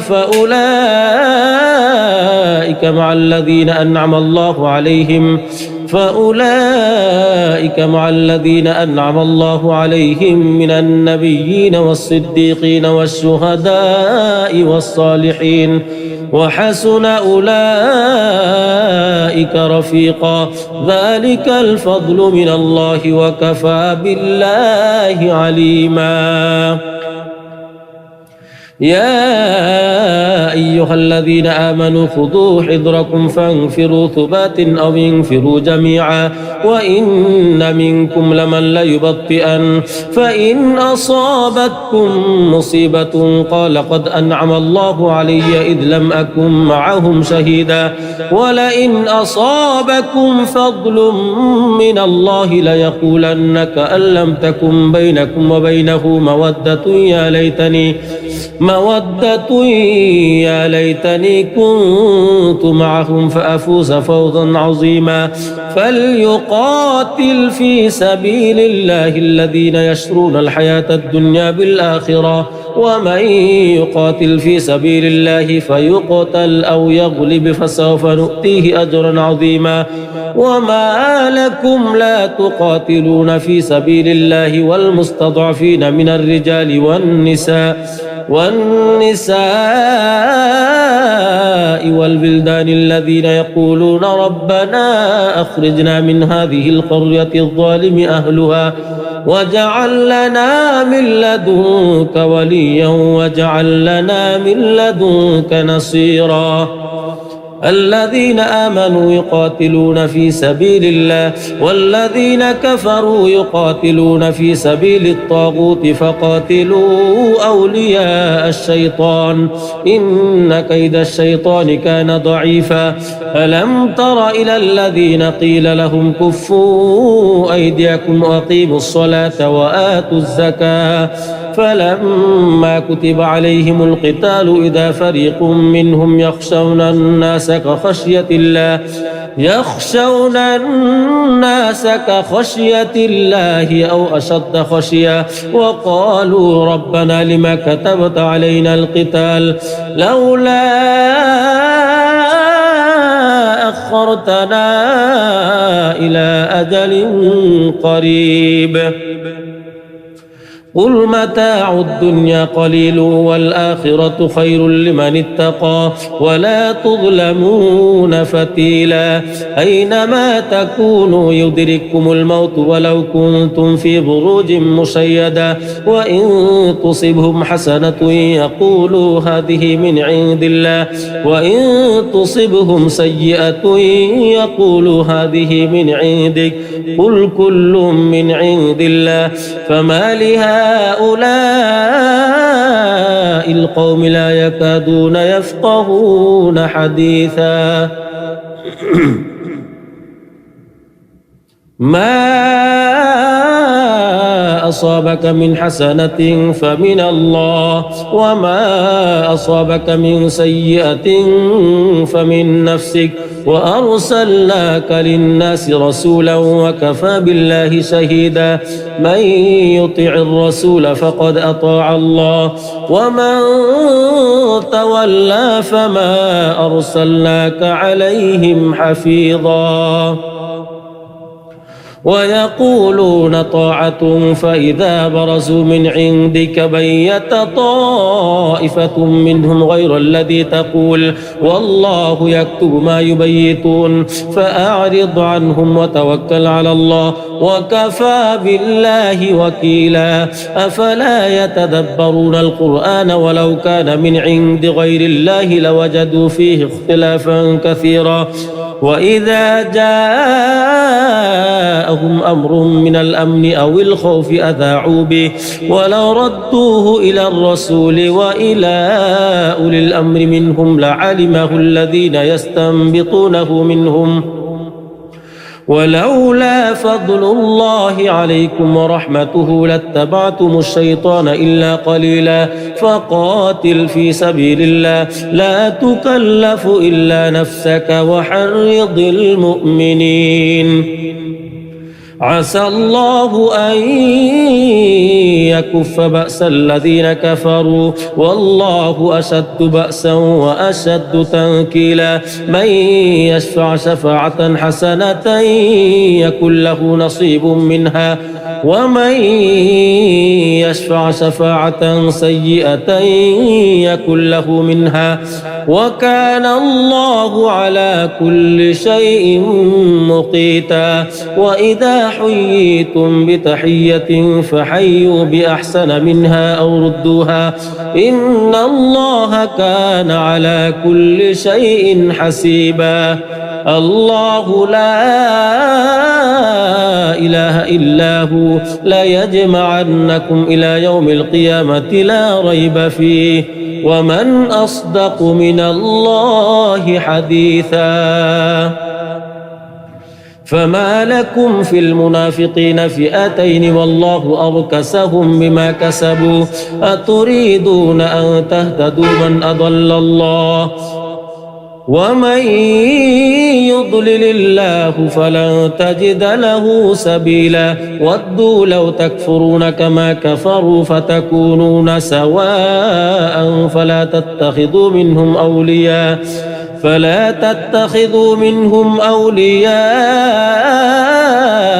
حتى يهاجروا في سبيل الله فإن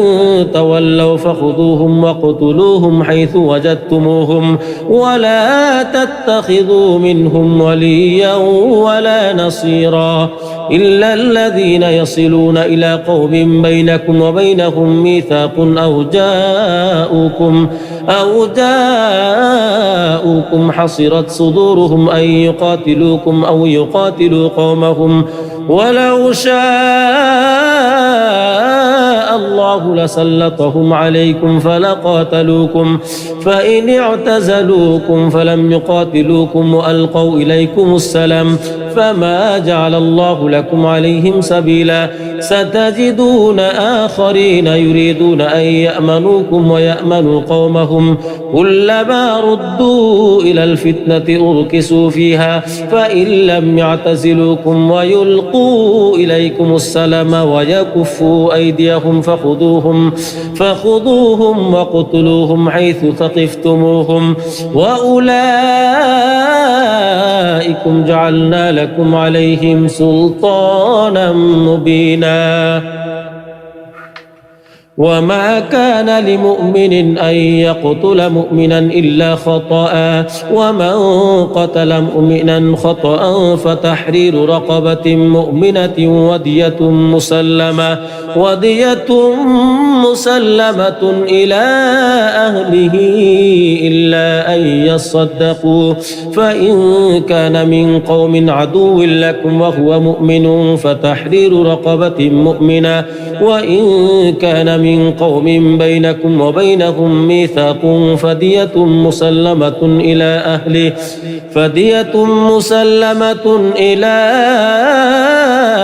أهله وتحرير رقبة مؤمنة فمن لم يجد فصيام شهرين متتابعين توبة من الله وكان الله عليما حكيما ومن يقتل مؤمنا متعمدا فجزاؤه جهنم خالدا فيها وغضب الله عليه ولعنه وأعد له عذابا عظيما. يا أيها الذين آمنوا إذا ضربتم في سبيل الله فتبينوا ولا تقولوا لمن ألقى إليكم السلام لست مؤمنا تبتغون عرض الحياة الدنيا فعند الله مغانم كثيرة كذلك كنتم من قبل فمن الله عليكم فتبينوا إن الله كان بما تعملون خبيرا. لا يستوي القاعدون من المؤمنين غير أولي الضرر والمجاهدون في سبيل الله بأموالهم وأنفسهم فضل الله المجاهدين بأموالهم وأنفسهم على القاعدين درجة وكلا وعد الله الحسنى وفضل الله المجاهدين على القاعدين أجرا عظيما درجات منه ومغفرة ورحمة وكان الله غفورا رحيما. إن الذين توفاهم الملائكة ظالمي أنفسهم قالوا فيما كنتم قالوا كنا مستضعفين في الأرض قالوا ألم تكن أرض الله واسعة فتهاجروا فيها فأولئك مأواهم جهنم وساءت مصيرا إلا المستضعفين من الرجال والنساء والبلدان لا يستطيعون حيلة ولا يهتدون سبيلا فأولئك عسى الله أن يعفو عنهم وكان الله عفوا غفورا. ومن يهاجر في سبيل الله يجد في الأرض مراغما كثيرا وسعة ومن يخرج من بيته مهاجرا إلى الله ورسوله ثم يدركه الموت فقد وقع أجره على الله وكان الله غفورا رحيما. وإذا ضربتم في الأرض فليس عليكم جناح أن تقصروا من الصلاة إن خفتم أن يفتنكم الذين كفروا إن الكافرين كانوا لكم عدوا مبينا. وإذا كنت فيهم فأقمت لهم الصلاة فلتقم طائفة منهم معك وليأخذوا أسلحتهم فإذا سجدوا فليكونوا من ورائكم ولتأت طائفة أخرى لم يصلوا فليصلوا معك وليأخذوا حذرهم وأسلحتهم ود الذين كفروا لو تغفلون عن أسلحتكم وأمتعتكم فيميلون عليكم ميلة واحدة ولا جناح عليكم إن كان بكم أذى من مطر أو كنتم مرضى أن تضعوا أسلحتكم وخذوا حذركم إن الله أعد للكافرين عذابا مهينا. فإذا قضيتم الصلاة فاذكروا الله قياما وقعودا وعلى جنوبكم فإذا اطمأننتم فأقيموا الصلاة إن الصلاة كانت على المؤمنين كتابا موقوتا. ولا تهنوا في ابتغاء القوم إن تكونوا تألمون فإنهم يألمون كما تألمون وترجون من الله ما لا يرجون وكان الله عليما حكيما. إنا أنزلنا إليك الكتاب بالحق لتحكم بين الناس بما أراك الله ولا تكن للخائنين خصيما. واستغفر الله إن الله كان غفورا رحيما ولا تجادل عن الذين يختانون أنفسهم إن الله لا يحب من كان خوانا أثيما يستخفون من الناس ولا يستخفون من الله وهو معهم إذ يبيتون ما لا يرضى من القول وكان الله بما يعملون محيطا ها أنتم هؤلاء جادلتم في الحياة الدنيا فمن يجادل الله عنهم يوم القيامة أم من يكون عليهم وكيلا ومن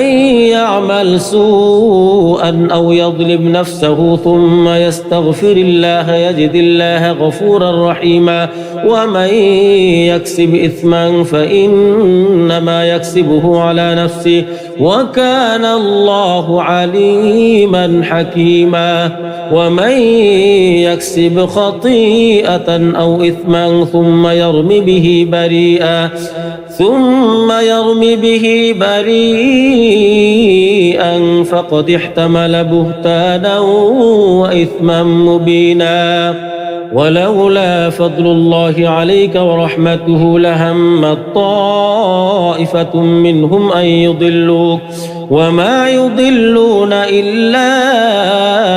أنفسهم وما يضرونك من شيء وأنزل الله عليك الكتاب والحكمة وعلمك ما لم تكن تعلم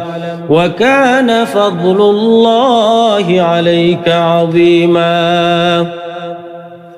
لا خير في كثير من نجواهم إلا من أمر بصدقة أو معروف أو إصلاح بين الناس ومن يفعل ذلك ابتغاء مرضات الله فسوف نؤتيه أجرا عظيما ومن يشاقق الرسول من بعد ما تبين له الهدى ويتبع غير سبيل المؤمنين نوله ما تولى ونصله جهنم وساءت مصيرا إن الله لا يغفر أن يشرك به ويغفر ما دون ذلك لمن يشاء ومن يشرك بالله فقد ضل ضلالا بعيدا إن يدعون من دونه إلا إناثا وإن يدعون إلا شيطانا مريدا لعنه الله وقال لأتخذن من عبادك نصيبا مفروضا ولأضلنهم ولأمنينهم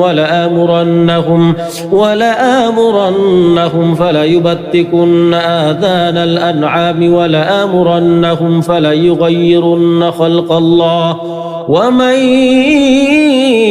يتخذ الشيطان وليا من دون الله فقد خسر خسرانا مبينا يعدهم ويمنيهم وما يعدهم الشيطان إلا غرورا أولئك مأواهم جهنم ولا يجدون عنها محيصا والذين آمنوا وعملوا الصالحات سندخلهم جنات تجري من تحتها الأنهار خالدين فيها أبدا وعد الله حقا ومن أصدق من الله قيلا ليس بأمانيكم ولا أماني أهل الكتاب من يعمل سوءا يجز به ولا يجد له من دون الله وليا ولا نصيرا ومن يعمل من الصالحات من ذكر أو أنثى وهو مؤمن فأولئك يدخلون الجنة ولا يظلمون نقيرا ومن أحسن دينا ممن أسلم وجهه لله وهو محسن واتبع ملة إبراهيم حنيفا واتخذ الله إبراهيم خليلا ولله ما في السماوات وما في الأرض وكان الله بكل شيء محيطا ويستفتونك في النساء قل الله يفتيكم فيهن وما يتلى عليكم في الكتاب في يتامى النساء اللاتي لا تؤتونهن ما كتب لهن وترغبون أن تنكحوهن والمستضعفين من الولدان وأن تقوموا لليتامى بالقسط وما تفعلوا من خير فإن الله كان به عليما وإن امرأة خافت من بعلها نشوزا أو إعراضا فلا جناح عليهما أن يصلحا بينهما صلحا والصلح خير وأحضرت الأنفس الشح وإن تحسنوا وتتقوا فإن الله كان بما تعملون خبيرا ولن تستطيعوا أن تعدلوا بين النساء ولو حرصتم فلا تميلوا كل الميل فتذروها كالمعلقة وإن تصلحوا وتتقوا فإن الله كان غفورا رحيما وإن يتفرقا يغن الله كلا من سعته وكان الله واسعا حكيما ولله ما في السماوات وما في الأرض ولقد وصينا الذين أوتوا الكتاب من قبلكم وإياكم أن اتقوا الله وإن تكفروا فإن لله ما في السماوات وما في الأرض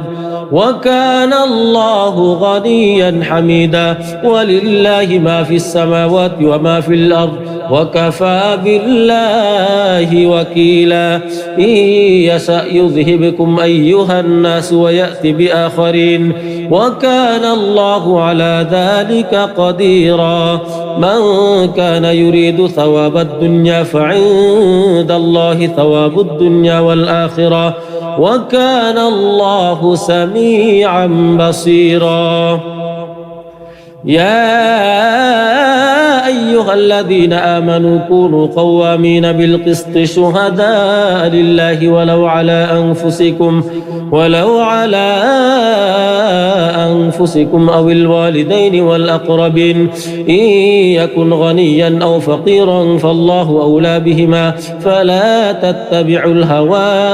أن تعدلوا وإن تلووا أو تعرضوا فإن الله كان بما تعملون خبيرا يا أيها الذين آمنوا بالله ورسوله والكتاب الذي نزل على رسوله والكتاب الذي أنزل من قبل ومن يكفر بالله وملائكته وكتبه ورسله واليوم الآخر فقد ضل ضلالا بعيدا إن الذين آمنوا ثم كفروا ثم آمنوا ثم كفروا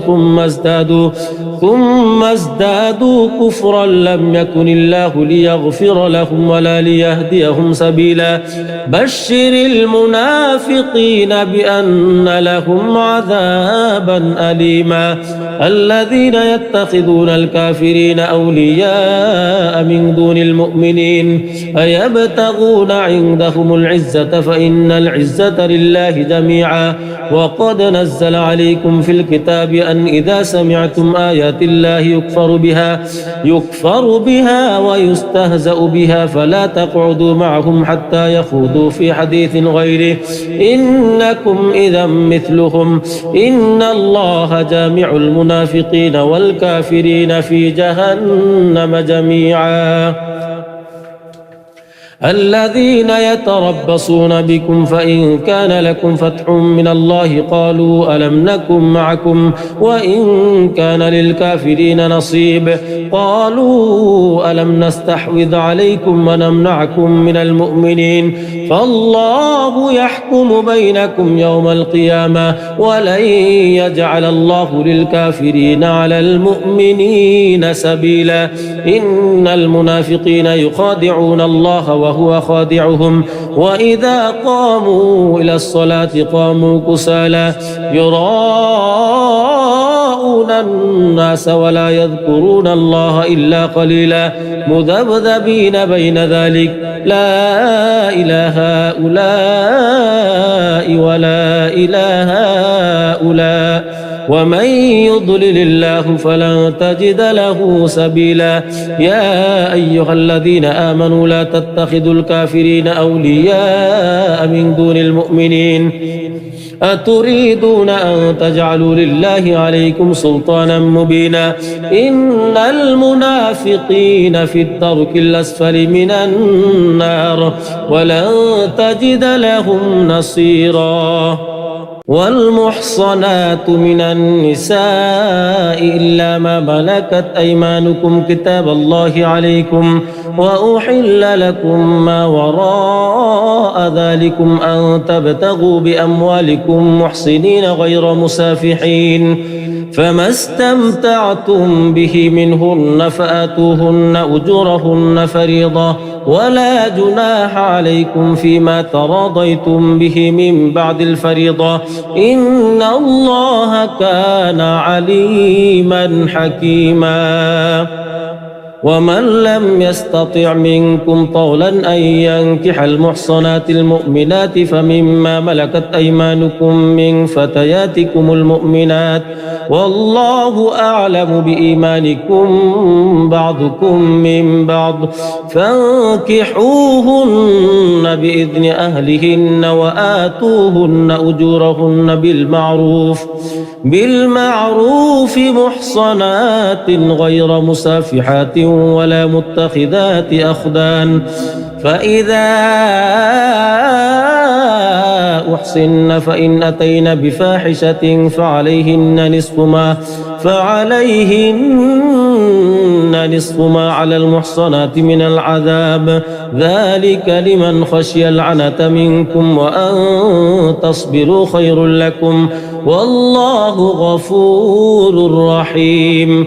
يريد الله ليبين لكم ويهديكم سنن الذين من قبلكم ويتوب عليكم والله عليم حكيم والله يريد أن يتوب عليكم ويريد الذين يتبعون الشهوات أن تميلوا ميلا عظيما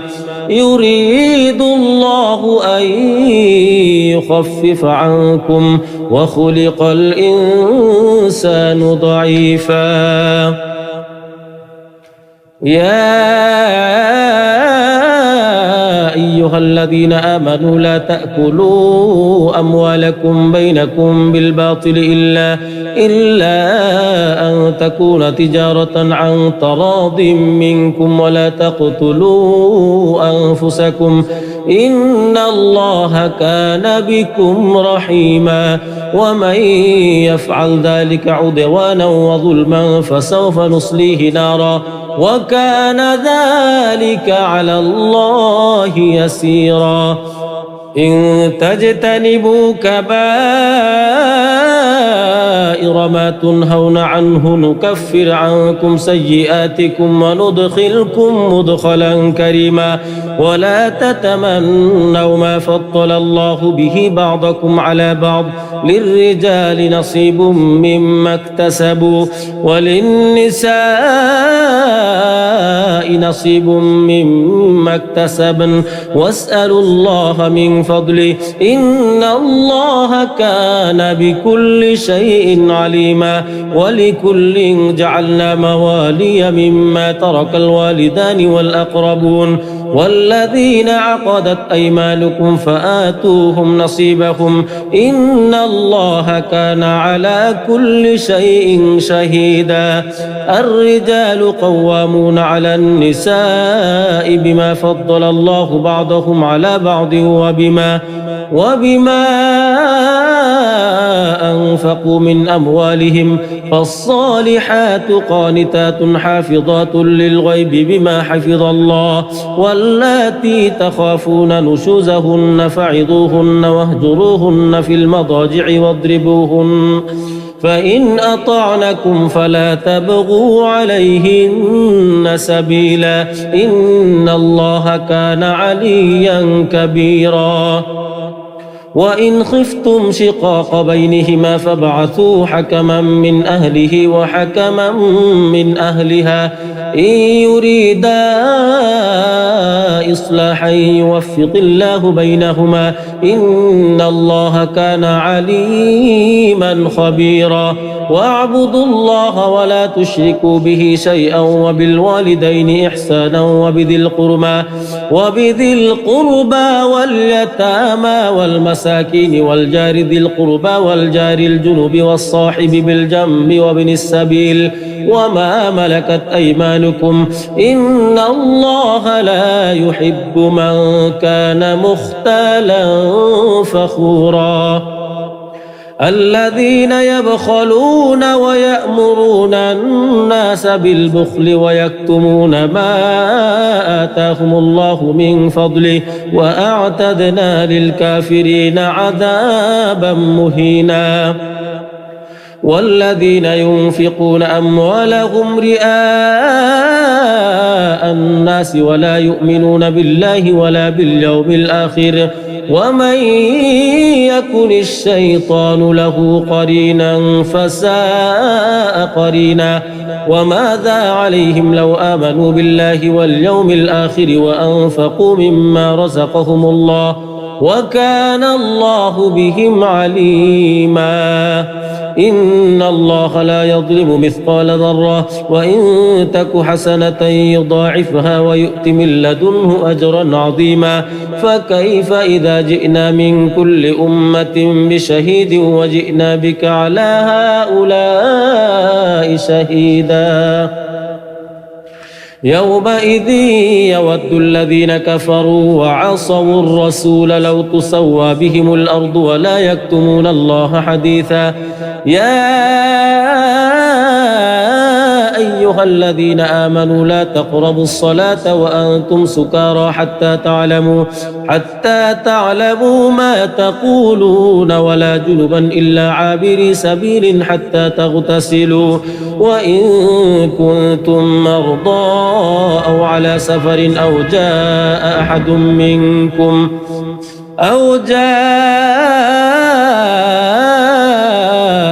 منكم من الغائط أو لامستم النساء فلم تجدوا ماء فتيمموا صعيدا طيبا فامسحوا بوجوهكم وأيديكم إن الله كان عفوا غفورا ألم تر إلى الذين أوتوا نصيبا من الكتاب يشترون الضلالة ويريدون أن تضلوا السبيل والله أعلم بأعدائكم وكفى بالله وليا وكفى بالله نصيرا من الذين هادوا يحرفون الكلم عن مواضعه ويقولون سمعنا وعصينا واسمع غير مسمع وراعنا ليا بألسنتهم وطعنا في الدين ولو أنهم قالوا سمعنا وأطعنا واسمع وانظرنا لكان خيرا لهم وأقوم ولكن لعنهم الله بكفرهم فلا يؤمنون إلا قليلا يا أيها الذين أوتوا الكتاب آمنوا بما نزلنا مصدقا لما معكم من قبل أن نطمس وجوها فنردها على أدبارها أو نلعنهم كما لعنا أصحاب السبت وكان أمر الله مفعولا إن الله لا يغفر أن يشرك به ويغفر ما دون ذلك لمن يشاء ومن يشرك بالله فقد افترى إثما عظيما ألم تر إلى الذين يزكون أنفسهم بل الله يزكي من يشاء ولا يظلمون فتيلا انظر كيف يفترون على الله الكذب وكفى به إثما مبينا ألم تر إلى الذين أوتوا نصيبا من الكتاب يؤمنون بالجبت والطاغوت ويقولون للذين كفروا هؤلاء أهدى من الذين آمنوا سبيلا أولئك الذين لعنهم الله ومن يلعن الله فلن تجد له نصيرا أم لهم نصيب من الملك فإذا لا يؤتون الناس نقيرا أم يحسدون الناس على ما آتاهم الله من فضله فقد آتينا آل إبراهيم الكتاب والحكمة وآتيناهم ملكا عظيما فمنهم من آمن به ومنهم من صد عنه وكفى بجهنم سعيرا إن الذين كفروا بآياتنا سوف نصليهم نارا كلما نضجت جلودهم بدلناهم جلودا غيرها ليذوقوا العذاب إن الله كان عزيزا حكيما والذين آمنوا وعملوا الصالحات سندخلهم جنات تجري من تحتها الأنهار خالدين فيها أبدا لهم فيها أزواج مطهرة وندخلهم ظلا ظليلا إن الله يأمركم أن تؤدوا الأمانات إلى أهلها وإذا حكمتم بين الناس أن تحكموا بالعدل إن الله نعم ما يعظكم به إن الله كان سميعا بصيرا يا أيها الذين آمنوا أطيعوا الله وأطيعوا الرسول وأولي الأمر منكم فإن تنازعتم في شيء فردوه إلى الله والرسول إن كنتم تؤمنون بالله واليوم الآخر ذلك خير وأحسن تأويلا ألم تر إلى الذين يزعمون أنهم آمنوا بما أنزل إليك وما أنزل من قبلك يريدون أن يتحاكموا إلى الطاغوت وقد أمروا أن يكفروا به ويريد الشيطان أن يضلهم ضلالا بعيدا وإذا قيل لهم تعالوا إلى ما أنزل الله وإلى الرسول رأيت المنافقين يصدون عنك صدودا فكيف إذا أصابتهم مصيبة بما قدمت أيديهم ثم جاءوك يحلفون بالله إن أردنا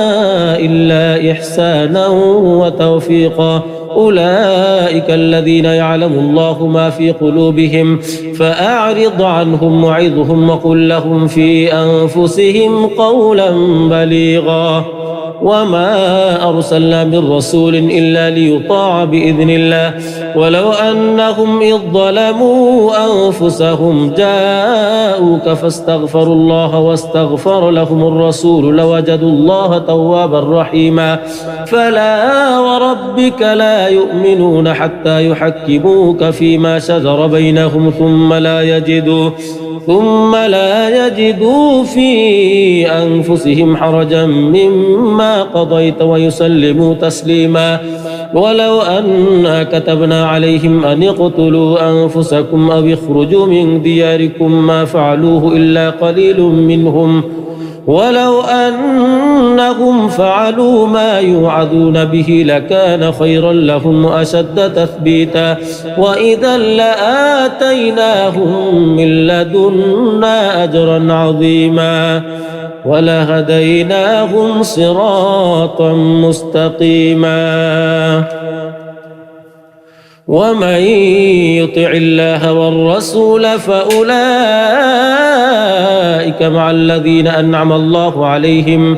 فأولئك مع الذين أنعم الله عليهم من النبيين والصديقين والشهداء والصالحين وحسن أولئك رفيقا ذلك الفضل من الله وكفى بالله عليما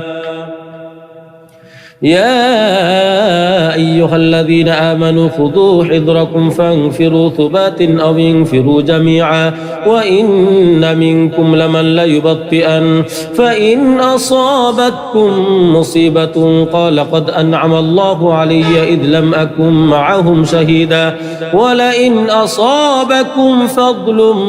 من الله ليقولن كأن لم تكن بينكم وبينه مودة يا ليتني كنت معهم فأفوز فوزا عظيما فليقاتل في سبيل الله الذين يشرون الحياة الدنيا بالآخرة ومن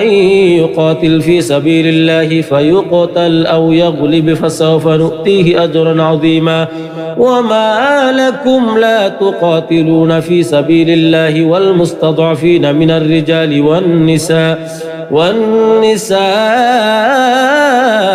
والبلدان الذين يقولون ربنا أخرجنا من هذه القرية الظالم أهلها واجعل لنا من لدنك وليا واجعل لنا من لدنك نصيرا الذين آمنوا يقاتلون في سبيل الله والذين كفروا يقاتلون في سبيل الطاغوت فقاتلوا أولياء الشيطان إن كيد الشيطان كان ضعيفا ألم تر إلى الذين قيل لهم كفوا أيديكم وأقيموا الصلاة وآتوا الزكاة فلما كتب عليهم القتال إذا فريق منهم يخشون الناس كخشية الله أو أشد خشية وقالوا ربنا لما كتبت علينا القتال لولا أخرتنا إلى أجل قريب قل متاع الدنيا قليل والآخرة خير لمن اتقى ولا تظلمون فتيلا أينما تكونوا يدرككم الموت ولو كنتم في بروج مشيدة وإن تصبهم حسنة يقولوا هذه من عند الله وإن تصبهم سيئة يقولوا هذه من عندك قل كل من عند الله فما لهؤلاء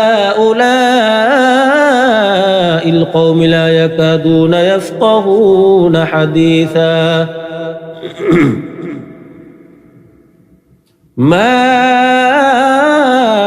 أصابك من حسنة فمن الله وما أصابك من سيئة فمن نفسك وأرسلناك للناس رسولا وكفى بالله شهيدا من يطع الرسول فقد أطاع الله ومن تولى فما أرسلناك عليهم حفيظا ويقولون طاعة فإذا برزوا من عندك بيت طائفة منهم غير الذي تقول والله يكتب ما يبيتون فأعرض عنهم وتوكل على الله وكفى بالله وكيلا أفلا يتدبرون القرآن ولو كان من عند غير الله لوجدوا فيه اختلافا كثيرا وإذا جاءهم أمر من الأمن أو الخوف أذاعوا به ولو ردوه إلى الرسول وإلى أولي الأمر منهم لعلمه الذين يستنبطونه منهم ولولا فضل الله عليكم ورحمته لاتبعتم الشيطان إلا قليلا فقاتل في سبيل الله لا تكلف إلا نفسك وحرض المؤمنين عسى الله أن يكف بأس الذين كفروا والله أشد بأسا وأشد تنكيلا من يشفع شفاعة حسنة يكن له نصيب منها ومن يشفع شفاعة سيئة يكن له منها وكان الله على كل شيء مقيتا وإذا حييتم بتحية فحيوا بأحسن منها أو ردوها إن الله كان على كل شيء حسيبا الله لا إله إلا هو ليجمعنكم إلى يوم القيامة لا ريب فيه ومن أصدق من الله حديثا فما لكم في المنافقين فئتين والله أركسهم بما كسبوا أتريدون أن تهتدوا من أضل الله ومن يضلل الله فلن تجد له سبيلا ودوا لو تكفرون كما كفروا فتكونون سواء فلا تتخذوا منهم أولياء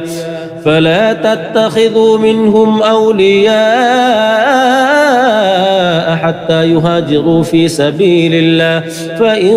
تولوا فخذوهم وقتلوهم حيث وجدتموهم ولا تتخذوا منهم وليا ولا نصيرا إلا الذين يصلون إلى قوم بينكم وبينهم ميثاق أو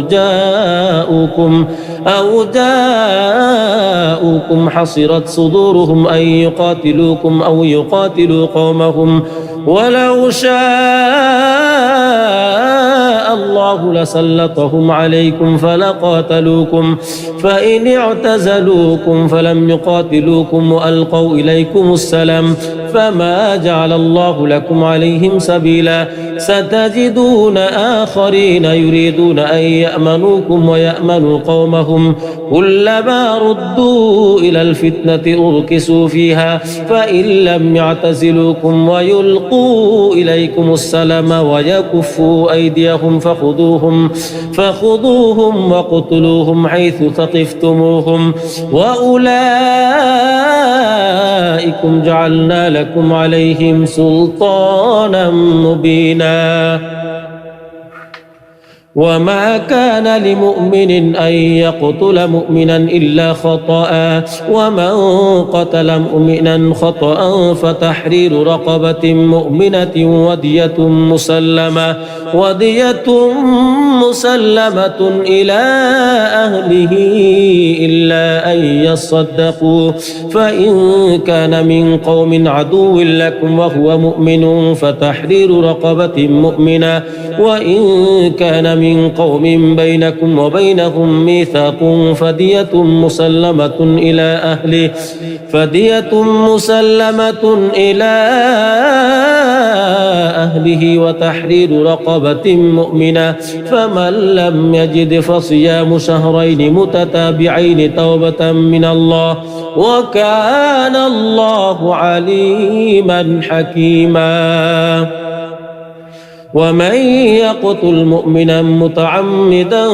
فجزاؤه جهنم خالدا فيها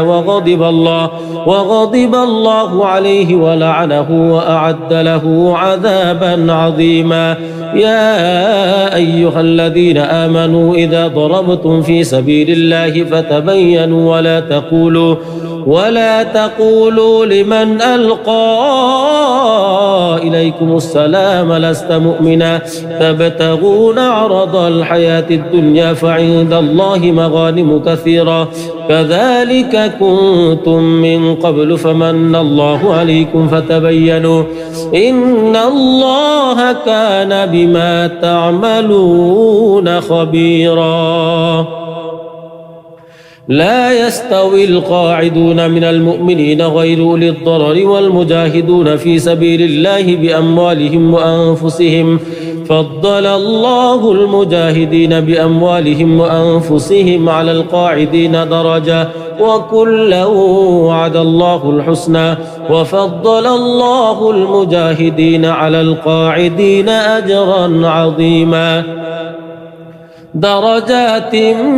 منه ومغفرة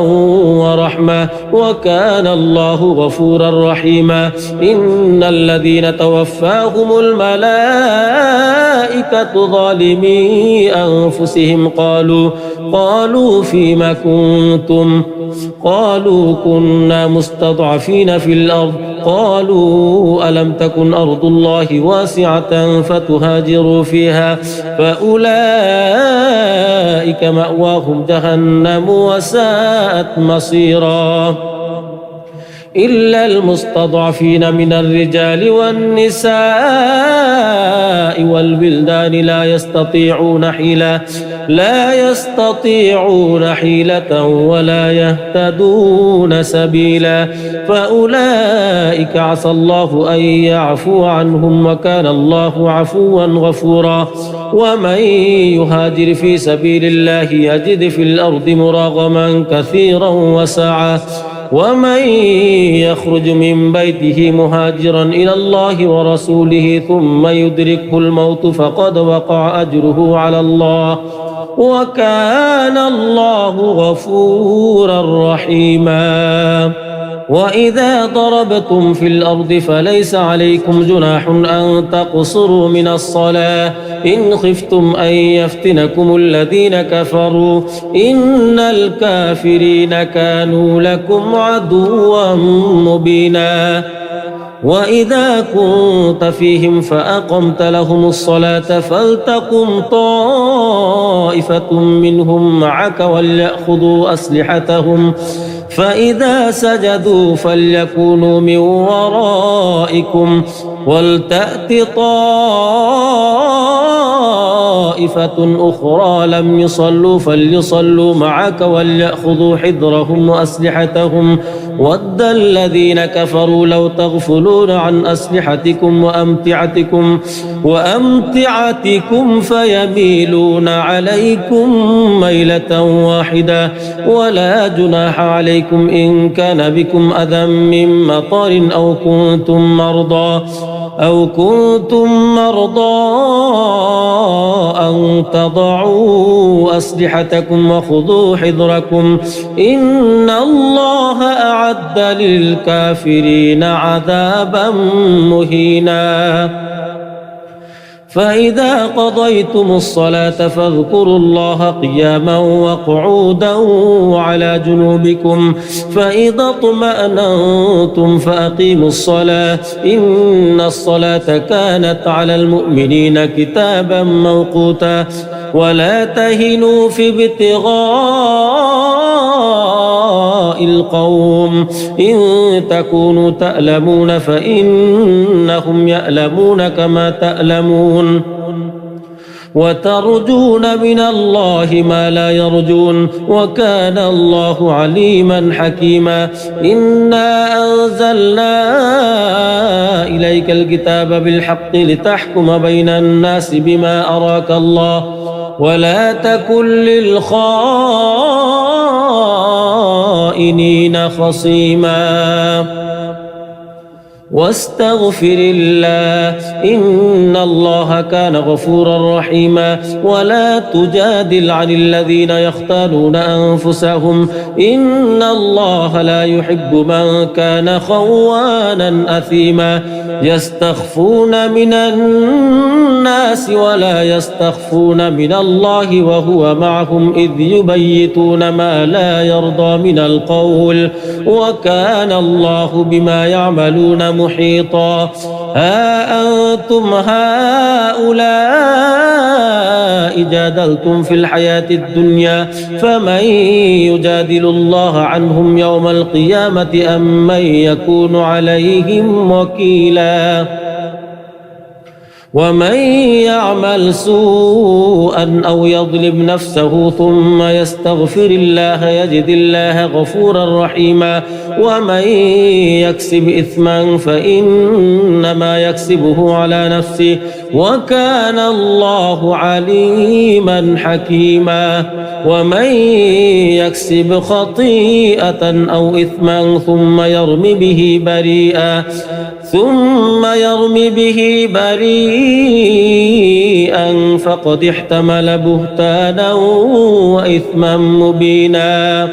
ولولا فضل الله عليك ورحمته لهمت طائفة منهم أن يضلوك وما يضلون إلا أنفسهم وما يضرونك من شيء وأنزل الله عليك الكتاب والحكمة وعلمك ما لم تكن تعلم وكان فضل الله عليك عظيما. لا خير في كثير من نجواهم إلا من أمر بصدقة أو معروف أو إصلاح بين الناس ومن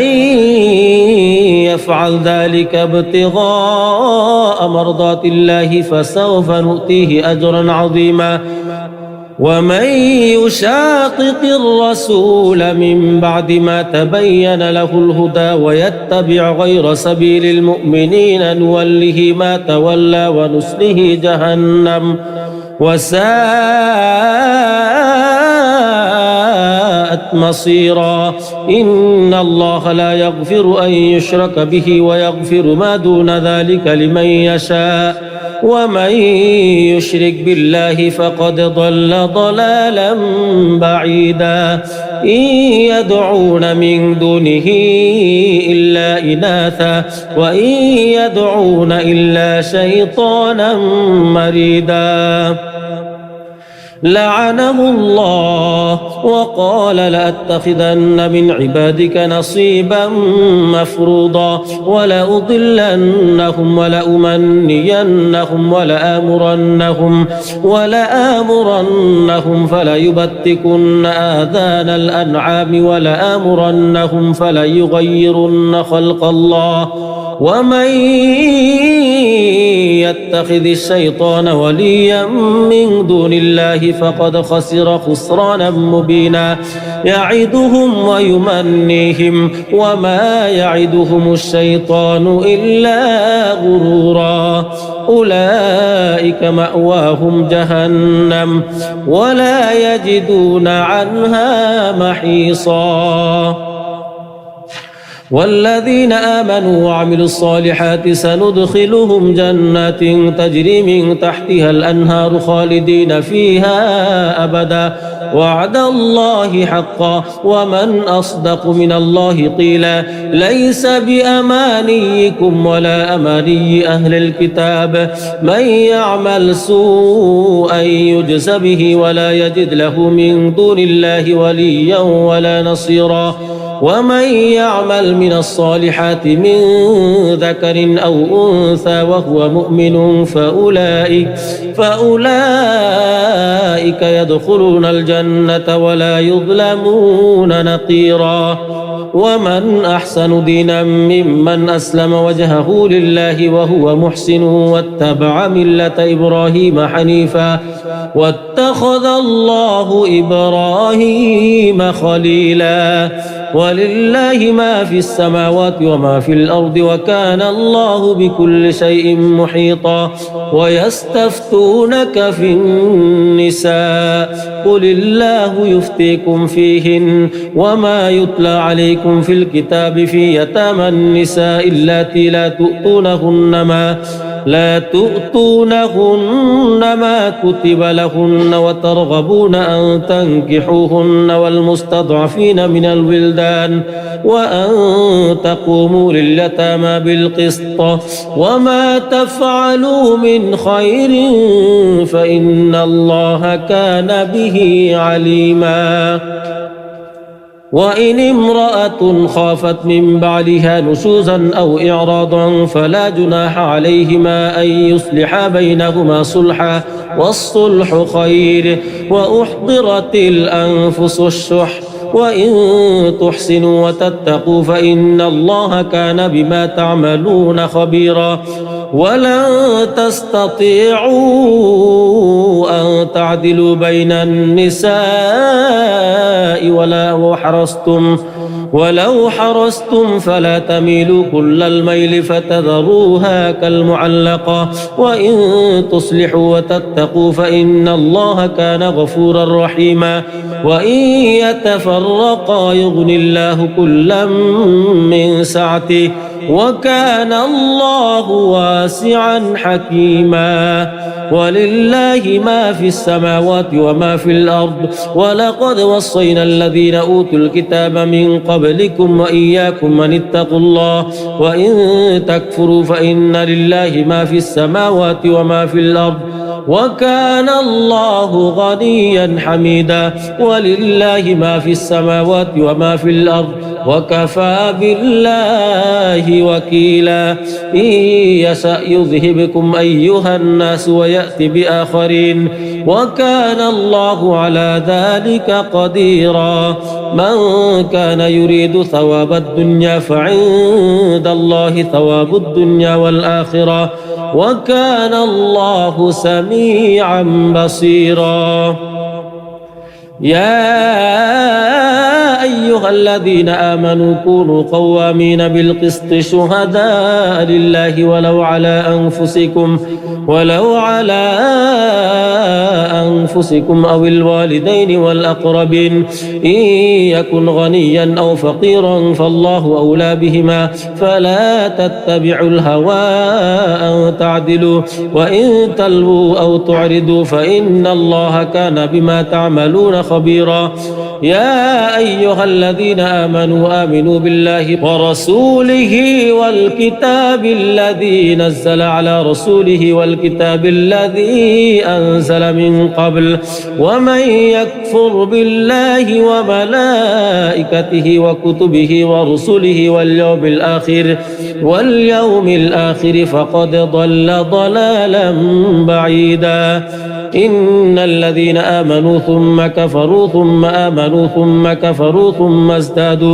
ثم ازدادوا كفرا لم يكن الله ليغفر لهم ولا ليهديهم سبيلا بشر المنافقين بأن لهم عذابا أليما الذين يتخذون الكافرين أولياء من دون المؤمنين أيبتغون عندهم العزة فإن العزة لله جميعا وقد نزل عليكم في الكتاب أن إذا سمعتم آيات الله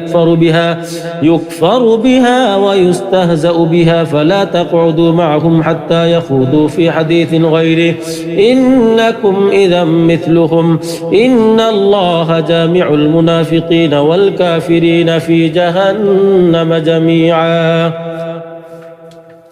الذين يتربصون بكم فإن كان لكم فتح من الله قالوا ألم نكن معكم وإن كان للكافرين نصيب قالوا ألم نستحوذ عليكم ونمنعكم من المؤمنين فالله يحكم بينكم يوم القيامة ولن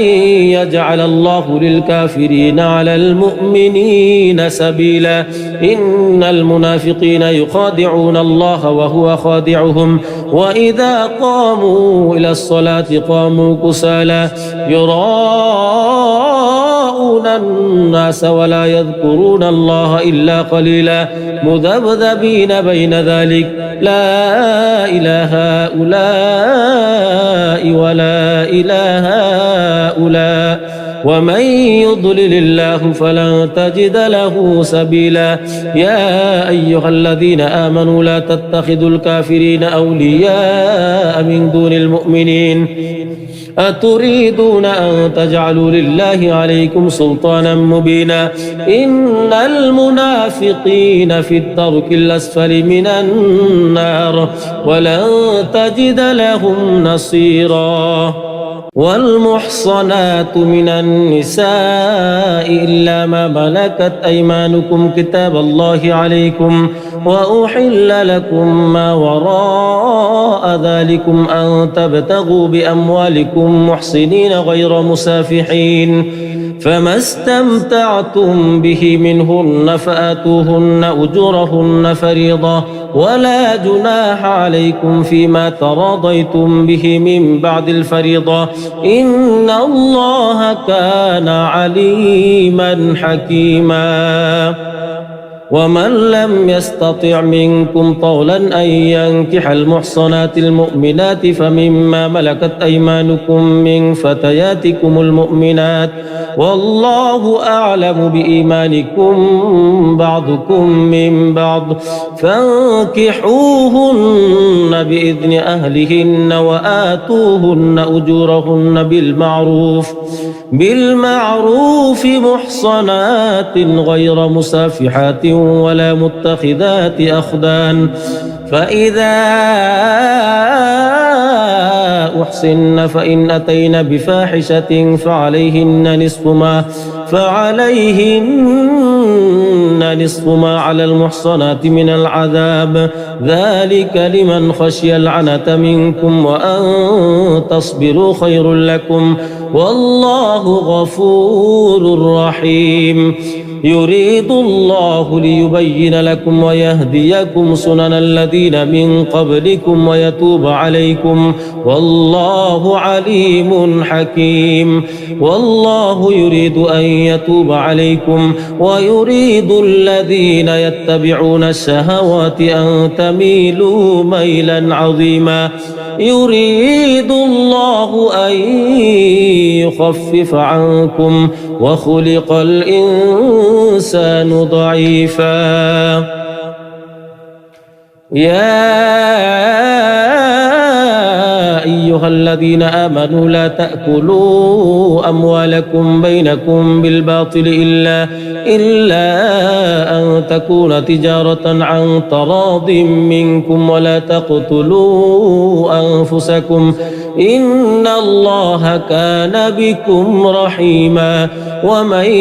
يفعل ذلك عدوانا وظلما فسوف نصليه نارا وكان ذلك على الله يسيرا إن تجتنبوا كبائر ما تنهون عنه نكفر عنكم سيئاتكم وندخلكم مدخلا كريما ولا تتمنوا ما فضل الله به بعضكم على بعض للرجال نصيب مما اكتسبوا وللنساء نصيب مما اكتسبن واسألوا الله من فضله إن الله كان بكل شيء عليما ولكل جعلنا موالي مما ترك الوالدان والأقربون والذين عقدت أيمانكم فآتوهم نصيبهم إن الله كان على كل شيء شهيدا الرجال قوامون على النساء بما فضل الله بعضهم على بعض وبما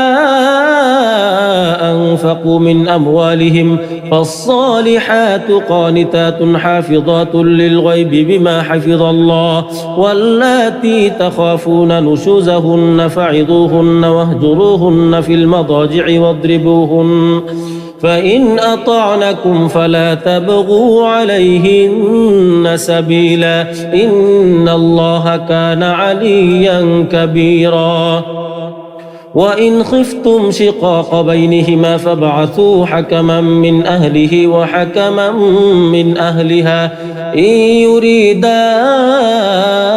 إصلاحا يوفق الله بينهما إن الله كان عليما خبيرا واعبدوا الله ولا تشركوا به شيئا وبالوالدين إحسانا وبذي القربى واليتامى والمساكين والجار ذي القربى والجار الجنب والصاحب بالجنب وابن السبيل وما ملكت أيمانكم إن الله لا يحب من كان مختالا فخورا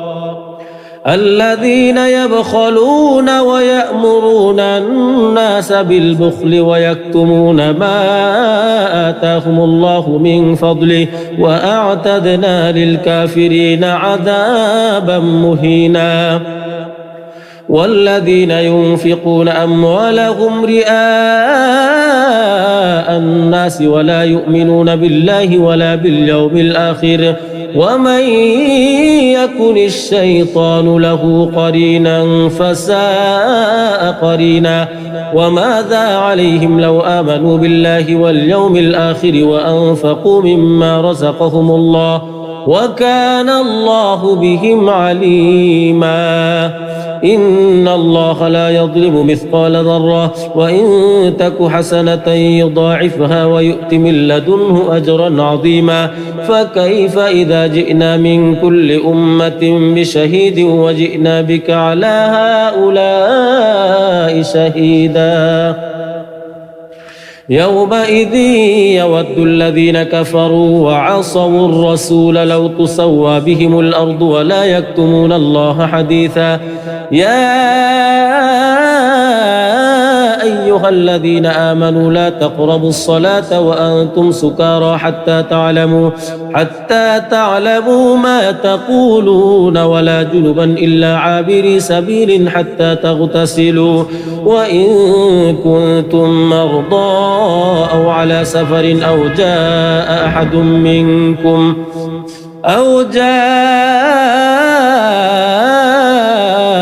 أحد منكم من الغائط أو لامستم النساء فلم تجدوا ماء فتيمموا صعيدا طيبا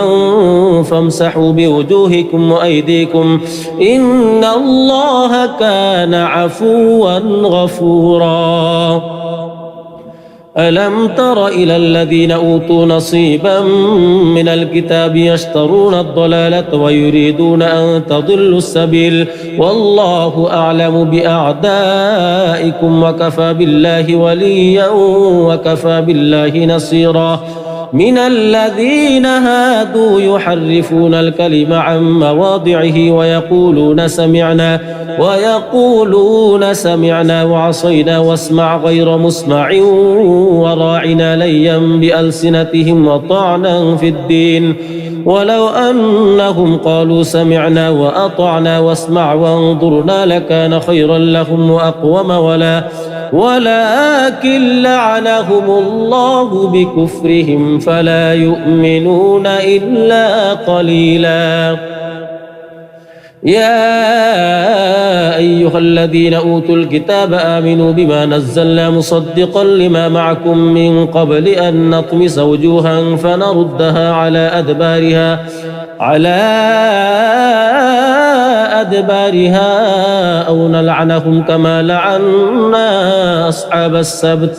وكان أمر الله مفعولا إن الله لا يغفر أن يشرك به ويغفر ما دون ذلك لمن يشاء ومن يشرك بالله فقد افترى إثما عظيما ألم تر إلى الذين يزكون أنفسهم بل الله يزكي من يشاء ولا يظلمون فتيلا انظر كيف يفترون على الله الكذب وكفى به إثما مبينا ألم تر إلى الذين أوتوا نصيبا من الكتاب يؤمنون بالجبت والطاغوت ويقولون للذين كفروا هؤلاء أهدى من الذين آمنوا سبيلا أولئك الذين لعنهم الله ومن يلعن الله فلن تجد له نصيرا أم لهم نصيب من الملك فإذا لا يؤتون الناس نقيرا أم يحسدون الناس على ما آتاهم الله من فضله فقد آتينا آل إبراهيم الكتاب والحكمة وآتيناهم ملكا عظيما فمنهم من آمن به ومنهم من صد عنه وكفى بجهنم سعيرا إن الذين كفروا بآياتنا سوف نصليهم نارا كلما نضجت جلودهم بدلناهم جلودا غيرها ليذوقوا العذاب إن الله كان عزيزا حكيما والذين آمنوا وعملوا الصالحات سندخلهم جنات تجري من تحتها الأنهار خالدين فيها أبدا لهم فيها أزواج مطهرة وندخلهم ظلا ظليلا إن الله يأمركم أن تؤدوا الأمانات إلى أهلها وإذا حكمتم بين الناس أن تحكموا بالعدل إن الله نعم ما يعظكم به إن الله كان سميعا بصيرا يا أيها الذين آمنوا أطيعوا الله وأطيعوا الرسول وأولي الأمر منكم فإن تنازعتم في شيء فردوه إلى الله والرسول إن كنتم تؤمنون بالله واليوم الآخر ذلك خير وأحسن تأويلا ألم تر إلى الذين يزعمون أنهم آمنوا بما أنزل إليك وما أنزل من قبلك يريدون أن يتحاكموا إلى الطاغوت وقد أمروا أن يكفروا به ويريد الشيطان أن يضلهم ضلالا بعيدا وإذا قيل لهم تعالوا إلى ما أنزل الله وإلى الرسول رأيت المنافقين يصدون عنك صدودا فكيف إذا أصابتهم مصيبة بما قدمت أيديهم ثم جاءوك يحلفون بالله إن أردنا إلا إحسانا وتوفيقا أولئك الذين يعلم الله ما في قلوبهم فأعرض عنهم وعظهم وقل لهم في أنفسهم قولا بليغا وما أرسلنا من رسول إلا ليطاع بإذن الله ولو أنهم إذ ظلموا أنفسهم جاءوك فاستغفروا الله واستغفر لهم الرسول لوجدوا الله توابا رحيما فلا وربك لا يؤمنون حتى يحكموك فيما شجر بينهم ثم لا يجدوا في أنفسهم حرجا مما قضيت ويسلموا تسليما ولو أنا كتبنا عليهم أن اقتلوا أنفسكم أو اخرجوا من دياركم ما فعلوه إلا قليل منهم ولو أنهم فعلوا ما يوعظون به لكان خيرا لهم وأشد تثبيتا وإذا لآتيناهم من لدنا أجرا عظيما ولهديناهم صراطا مستقيما ومن يطع الله والرسول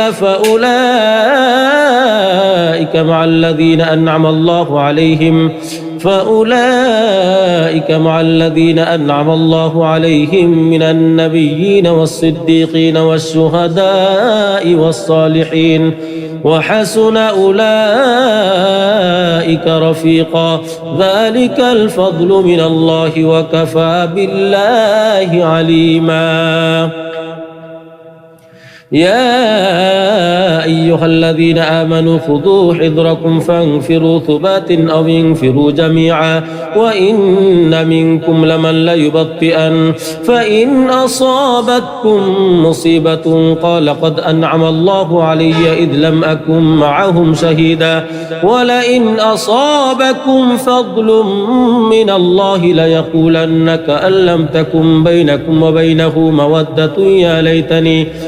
مودة يا ليتني كنت معهم فأفوز فوزا عظيما فليقاتل في سبيل الله الذين يشرون الحياة الدنيا بالآخرة ومن يقاتل في سبيل الله فيقتل أو يغلب فسوف نؤتيه أجرا عظيما وما لكم لا تقاتلون في سبيل الله والمستضعفين من الرجال والنساء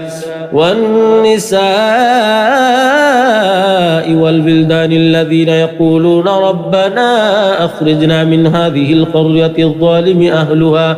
واجعل لنا من لدنك وليا واجعل لنا من لدنك نصيرا الذين آمنوا يقاتلون في سبيل الله والذين كفروا يقاتلون في سبيل الطاغوت فقاتلوا أولياء الشيطان إن كيد الشيطان كان ضعيفا ألم تر إلى الذين قيل لهم كفوا أيديكم وأقيموا الصلاة وآتوا الزكاة فلما كتب عليهم القتال إذا فريق منهم يخشون الناس كخشية الله أو أشد خشية وقالوا ربنا لما كتبت علينا القتال لولا أخرتنا إلى أجل قريب قل متاع الدنيا قليل والآخرة خير لمن اتقى ولا تظلمون فتيلا أينما تكونوا يدرككم الموت ولو كنتم في بروج مشيدة وإن تصبهم حسنة يقولوا هذه من عند الله وإن تصبهم سيئة يقولوا هذه من عندك قل كل من عند الله فما لهؤلاء القوم لا يكادون يفقهون حديثا ما أصابك من حسنة فمن الله وما أصابك من سيئة فمن نفسك وأرسلناك للناس رسولا وكفى بالله شهيدا من يطع الرسول فقد أطاع الله ومن تولى فما أرسلناك عليهم حفيظا ويقولون طاعة فإذا برزوا من عندك بيت طائفة منهم غير الذي تقول والله يكتب ما يبيتون فأعرض عنهم وتوكل على الله وكفى بالله وكيلا أفلا يتدبرون القرآن ولو كان من عند غير الله لوجدوا فيه اختلافا كثيرا وإذا جاءهم أمر من الأمن أو الخوف أذاعوا به ولو ردوه إلى الرسول وإلى أولي الأمر منهم لعلمه الذين يستنبطونه منهم ولولا فضل الله عليكم ورحمته لاتبعتم الشيطان إلا قليلا فقاتل في سبيل الله لا تكلف إلا نفسك وحرض المؤمنين عسى الله أن يكف بأس الذين كفروا والله أشد بأسا وأشد تنكيلا من يشفع شفاعة حسنة يكن له نصيب منها ومن يشفع شفاعة سيئة يكن له منها وكان الله على كل شيء مقيتا وإذا حييتم بتحية فحيوا بأحسن منها أو ردوها إن الله كان على كل شيء حسيبا الله لا إله إلا هو ليجمعنكم إلى يوم القيامة لا ريب فيه ومن أصدق من الله حديثا فما لكم في المنافقين فئتين والله أركسهم بما كسبوا أتريدون أن تهتدوا من أضل الله ومن يضلل الله فلن تجد له سبيلا ودوا لو تكفرون كما كفروا فتكونون سواء فلا تتخذوا منهم أولياء حتى يهاجروا في سبيل الله فإن تولوا فخذوهم واقتلوهم حيث وجدتموهم ولا تتخذوا منهم وليا ولا نصيرا إلا الذين يصلون إلى قوم بينكم وبينهم ميثاق أو جاءوكم حصرت صدورهم أن يقاتلوكم أو يقاتلوا قومهم ولو شاء الله لسلطهم عليكم فلقاتلوكم فإن اعتزلوكم فلم يقاتلوكم وألقوا إليكم السلام فما جعل الله لكم عليهم سبيلا ستجدون آخرين يريدون أن يأمنوكم ويأمنوا قومهم كلما ردوا إلى الفتنة أركسوا فيها فإن لم يعتزلوكم ويلقوا إليكم السلام ويكفوا أيديهم فخذوهم واقتلوهم حيث ثقفتموهم وأولئكم جعلنا لكم عليهم سلطانا مبينا وما كان لمؤمن أن يقتل مؤمنا إلا خطأ ومن قتل مؤمنا خطأ فتحرير رقبة مؤمنة ودية مسلمة إلى أهله إلا أن يصدقوا فإن كان من قوم عدو لكم وهو مؤمن فتحرير رقبة مؤمنة وإن كان من قوم بينكم وبينهم ميثاق فدية مسلمة إلى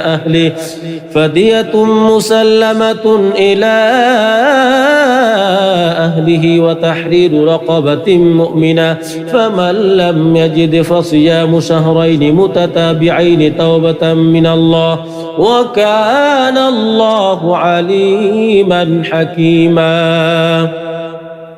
ومن يقتل مؤمنا متعمدا فجزاؤه جهنم خالدا فيها وغضب الله عليه ولعنه وأعد له عذابا عظيما يا أيها الذين آمنوا إذا ضربتم في سبيل الله فتبينوا ولا تقولوا لمن ألقى إليكم السلام لست مؤمنا تبتغون عرض الحياة الدنيا فعند الله مغانم كثيرة كذلك كنتم من قبل فمن الله عليكم فتبينوا إن الله كان بما تعملون خبيرا لا يستوي القاعدون من المؤمنين غير أولي الضرر والمجاهدون في سبيل الله بأموالهم وأنفسهم فضل الله المجاهدين بأموالهم وأنفسهم على القاعدين درجة وكلا وعد الله الحسنى وفضل الله المجاهدين على القاعدين أجرا عظيما درجات منه ومغفرة ورحمة وكان الله غفورا رحيما إن الذين توفاهم الملائكة ظالمي أنفسهم قالوا فيما كنتم قالوا كنا مستضعفين في الأرض قالوا ألم تكن أرض الله واسعة فتهاجروا فيها فأولئك مأواهم جهنم وساءت مصيرا إلا المستضعفين من الرجال والنساء والبلدان لا يستطيعون حيلة ولا يهتدون سبيلا فأولئك عسى الله أن يعفو عنهم وكان الله عفوا غفورا ومن يهاجر في سبيل الله يجد في الأرض مراغما كثيرا وسعة ومن يخرج من بيته مهاجرا إلى الله ورسوله ثم يدركه الموت فقد وقع أجره على الله وكان الله غفورا رحيما وإذا ضربتم في الأرض فليس عليكم جناح أن تقصروا من الصلاة إن خفتم أن يفتنكم الذين كفروا إن الكافرين كانوا لكم عدوا مبينا وإذا كنت فيهم فأقمت لهم الصلاة فلتقم طائفة منهم معك وليأخذوا أسلحتهم فإذا سجدوا فليكونوا من ورائكم ولتأت طائفة أخرى لم يصلوا فليصلوا معك وليأخذوا حذرهم وأسلحتهم ود الذين كفروا لو تغفلون عن أسلحتكم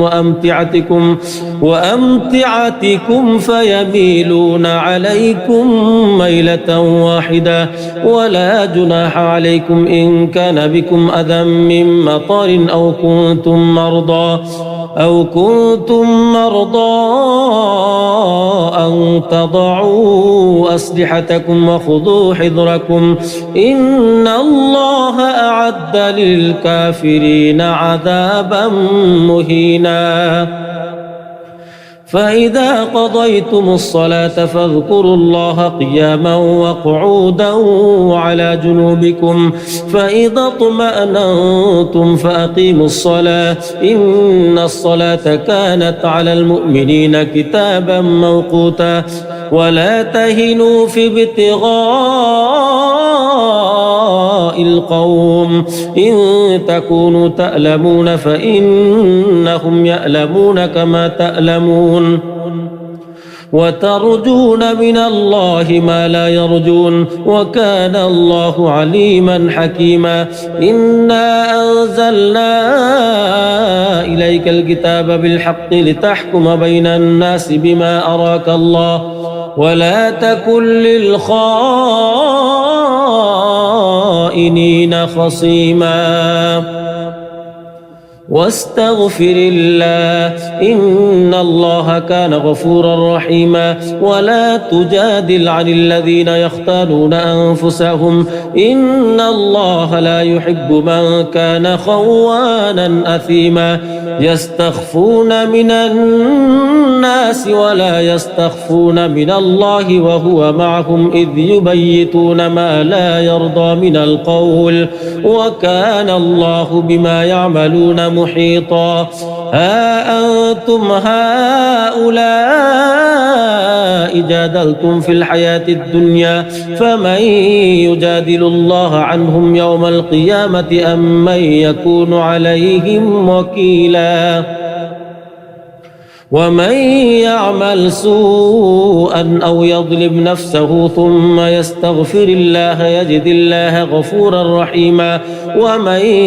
يكسب إثما فإنما يكسبه على نفسه وكان الله عليما حكيما ومن يكسب خطيئة أو إثما ثم يرم به بريئا فقد احتمل بهتانا وإثما مبينا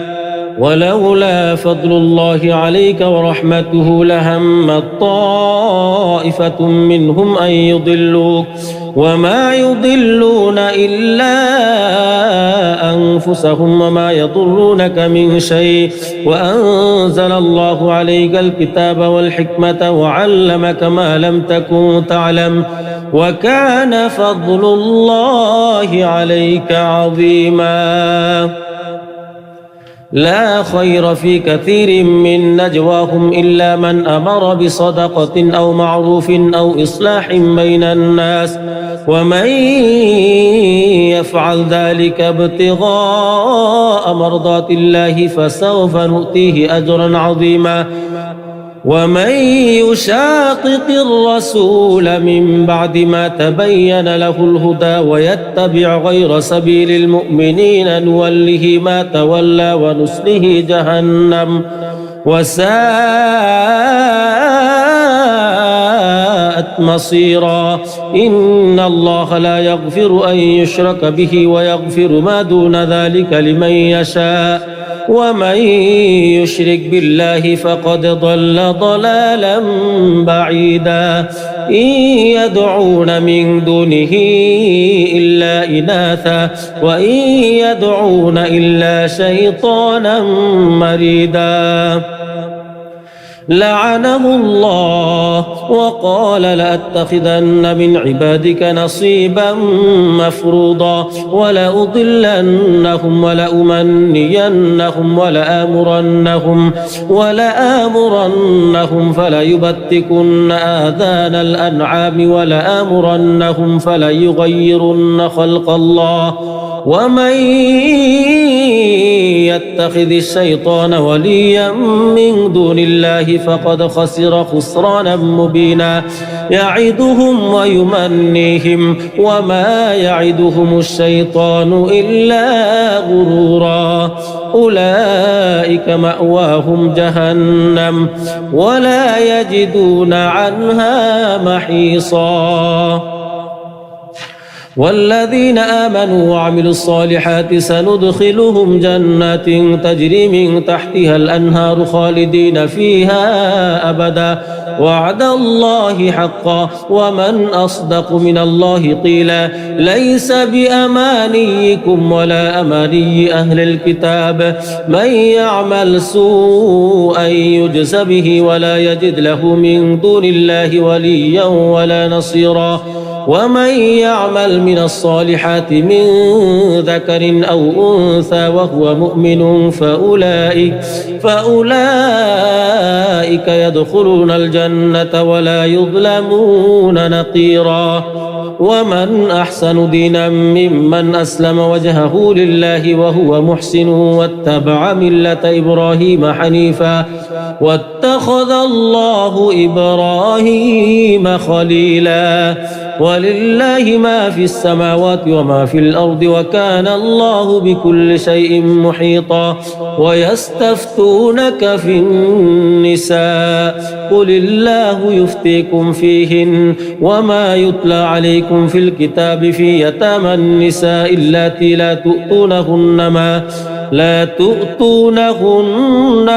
كتب لهن وترغبون أن تنكحوهن والمستضعفين من الولدان وأن تقوموا لليتامى بالقسط وما تفعلوا من خير فإن الله كان به عليما وإن امرأة خافت من بعلها نشوزا أو إعراضا فلا جناح عليهما أن يصلحا بينهما صلحا والصلح خير وأحضرت الأنفس الشح وإن تحسنوا وتتقوا فإن الله كان بما تعملون خبيرا ولن تستطيعوا أن تعدلوا بين النساء ولو حرصتم فلا تميلوا كل الميل فتذروها كالمعلقة وإن تصلحوا وتتقوا فإن الله كان غفورا رحيما وإن يتفرقا يغني الله كلا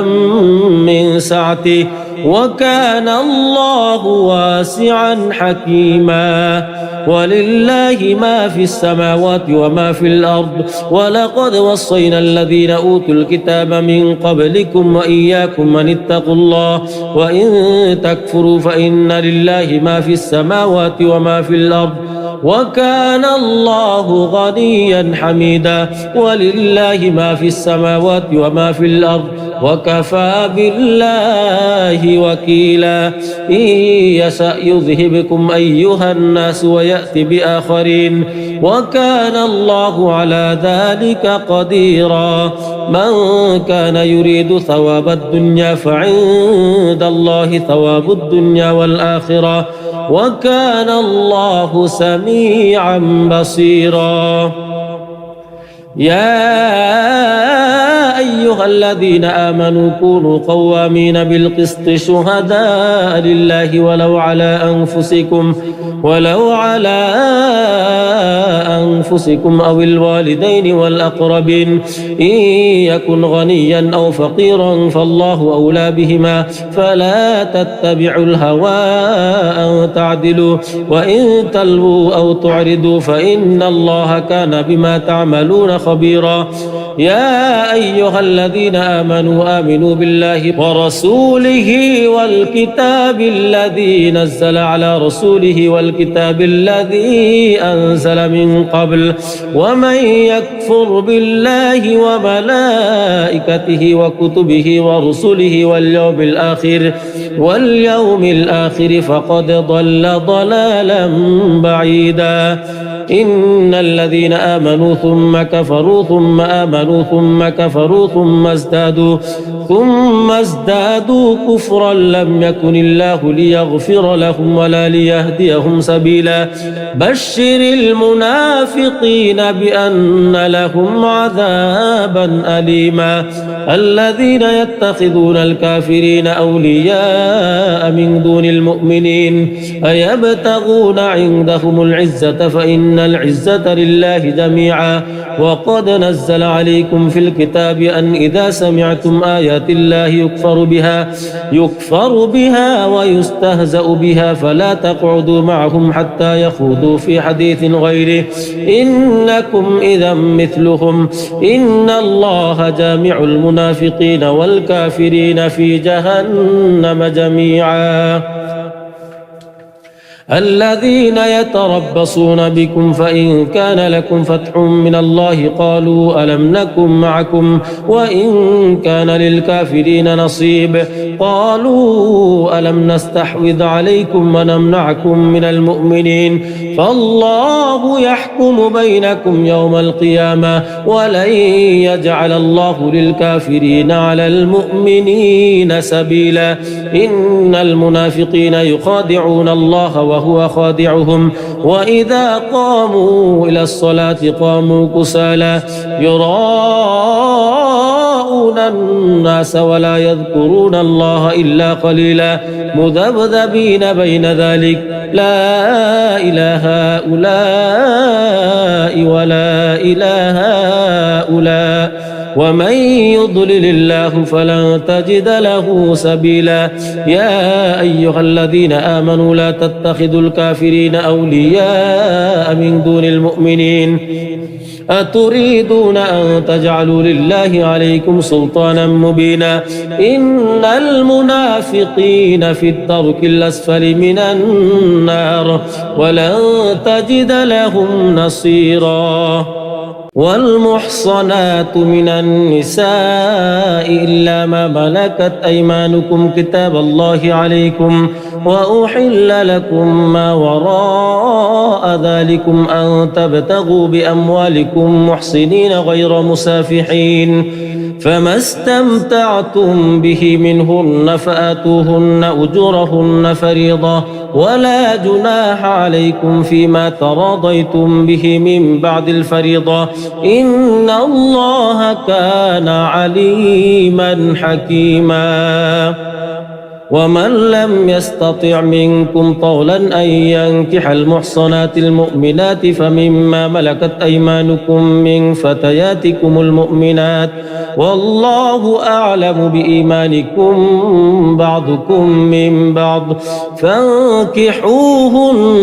بإذن أهلهن وآتوهن أجورهن بالمعروف محصنات غير مسافحات ولا متخذات أخدان فإذا أحصن فإن أتين بفاحشة فعليهن نصف ما على المحصنات من العذاب ذلك لمن خشي العنة منكم وأن تصبروا خير لكم والله غفور رحيم. يريد الله ليبين لكم ويهديكم سنن الذين من قبلكم ويتوب عليكم والله عليم حكيم والله يريد أن يتوب عليكم ويريد الذين يتبعون الشهوات أن تميلوا ميلا عظيما يريد الله أن يخفف عنكم وخلق الإنسان ضعيفا يا أيها الذين آمنوا لا تأكلوا أموالكم بينكم بالباطل إلا أن تكون تجارة عن تراض منكم ولا تقتلوا أنفسكم إن الله كان بكم رحيما ومن يفعل ذلك عدوانا وظلما فسوف نصليه نارا وكان ذلك على الله يسيرا إن تجتنبوا كبائر ما تنهون عنه نكفر عنكم سيئاتكم وندخلكم مدخلا كريما ولا تتمنوا ما فضل الله به بعضكم على بعض للرجال نصيب مما اكتسبوا وللنساء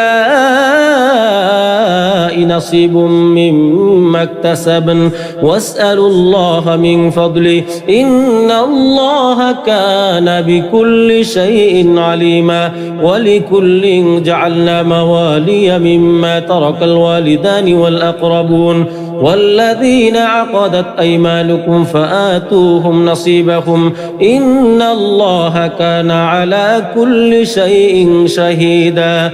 الرجال قوامون على النساء بما فضل الله بعضهم على بعض وبما أنفقوا من أموالهم فالصالحات قانتات حافظات للغيب بما حفظ الله واللاتي تخافون نشوزهن فعظوهن واهجروهن في المضاجع واضربوهن فإن أطعنكم فلا تبغوا عليهن سبيلا إن الله كان عليا كبيرا وإن خفتم شقاق بينهما فابعثوا حكما من أهله وحكما من أهلها إن يريدا إصلاحا يوفق الله بينهما إن الله كان عليما خبيرا واعبدوا الله ولا تشركوا به شيئا وبالوالدين إحسانا وبذي القربى واليتامى والمساكين والجار ذي القربى والجار الجنب والصاحب بالجنب وابن السبيل وما ملكت أيمانكم إن الله لا يحب من كان مختالا فخورا الذين يبخلون ويأمرون الناس بالبخل ويكتمون ما آتاهم الله من فضله وأعتدنا للكافرين عذابا مهينا والذين ينفقون أموالهم رئاء الناس ولا يؤمنون بالله ولا باليوم الآخر ومن يكن الشيطان له قرينا فساء قرينا وماذا عليهم لو آمنوا بالله واليوم الآخر وأنفقوا مما رزقهم الله وكان الله بهم عليما إن الله لا يظلم مثقال ذرة وإن تك حسنة يضاعفها ويؤت من لدنه أجرا عظيما فكيف إذا جئنا من كل أمة بشهيد وجئنا بك على هؤلاء شهيدا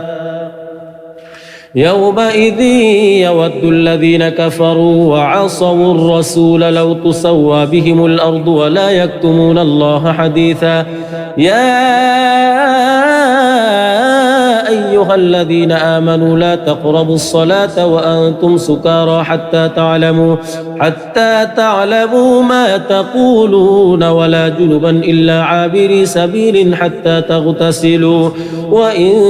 كنتم مرضى أو على سفر أو جاء أحد منكم من الغائط أو لامستم النساء فلم تجدوا ماء فتيمموا صعيدا طيبا فامسحوا بوجوهكم وأيديكم إن الله كان عفوا غفورا ألم تر إلى الذين أوتوا نصيبا من الكتاب يشترون الضلالة ويريدون أن تضلوا السبيل والله أعلم بأعدائكم وكفى بالله وليا وكفى بالله نصيرا من الذين هادوا يحرفون الكلم عن مواضعه ويقولون سمعنا وعصينا واسمع غير مسمع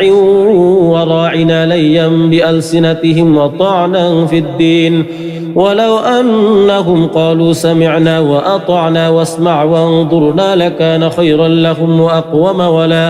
ولكن لعنهم الله بكفرهم فلا يؤمنون إلا قليلا يا أيها الذين أوتوا الكتاب آمنوا بما نزلنا مصدقا لما معكم من قبل أن نطمس وجوها فنردها على أدبارها أو نلعنهم كما لعنا أصحاب السبت وكان أمر الله مفعولا إن الله لا يغفر أن يشرك به ويغفر ما دون ذلك لمن يشاء ومن يشرك بالله فقد افترى إثما عظيما ألم تر إلى الذين يزكون أنفسهم بل الله يزكي من يشاء ولا يظلمون فتيلا انظر كيف يفترون على الله الكذب وكفى به إثما مبينا ألم تر إلى الذين أوتوا نصيبا من الكتاب يؤمنون بالجبت والطاغوت ويقولون للذين كفروا هؤلاء أهدى من الذين آمنوا سبيلا أولئك الذين لعنهم الله ومن يلعن الله فلن تجد له نصيرا أم لهم نصيب من الملك فإذا لا يؤتون الناس نقيرا أم يحسدون الناس على ما آتاهم الله من فضله فقد آتينا آل إبراهيم الكتاب والحكمة وآتيناهم ملكا عظيما فمنهم من آمن به ومنهم من صد عنه وكفى بجهنم سعيرا إن الذين كفروا بآياتنا سوف نصليهم نارا كلما نضجت جلودهم بدلناهم جلودا غيرها ليذوقوا العذاب إن الله كان عزيزا حكيما والذين آمنوا وعملوا الصالحات سندخلهم جنات تجري من تحتها الأنهار خالدين فيها أبدا لهم فيها أزواج مطهرة وندخلهم ظلا ظليلا إن الله يأمركم أن تؤدوا الأمانات إلى أهلها وإذا حكمتم بين الناس أن تحكموا بالعدل إن الله نعم ما يعظكم به إن الله كان سميعا بصيرا يا أيها الذين آمنوا أطيعوا الله وأطيعوا الرسول وأولي الأمر منكم فإن تنازعتم في شيء فردوه إلى الله والرسول إن كنتم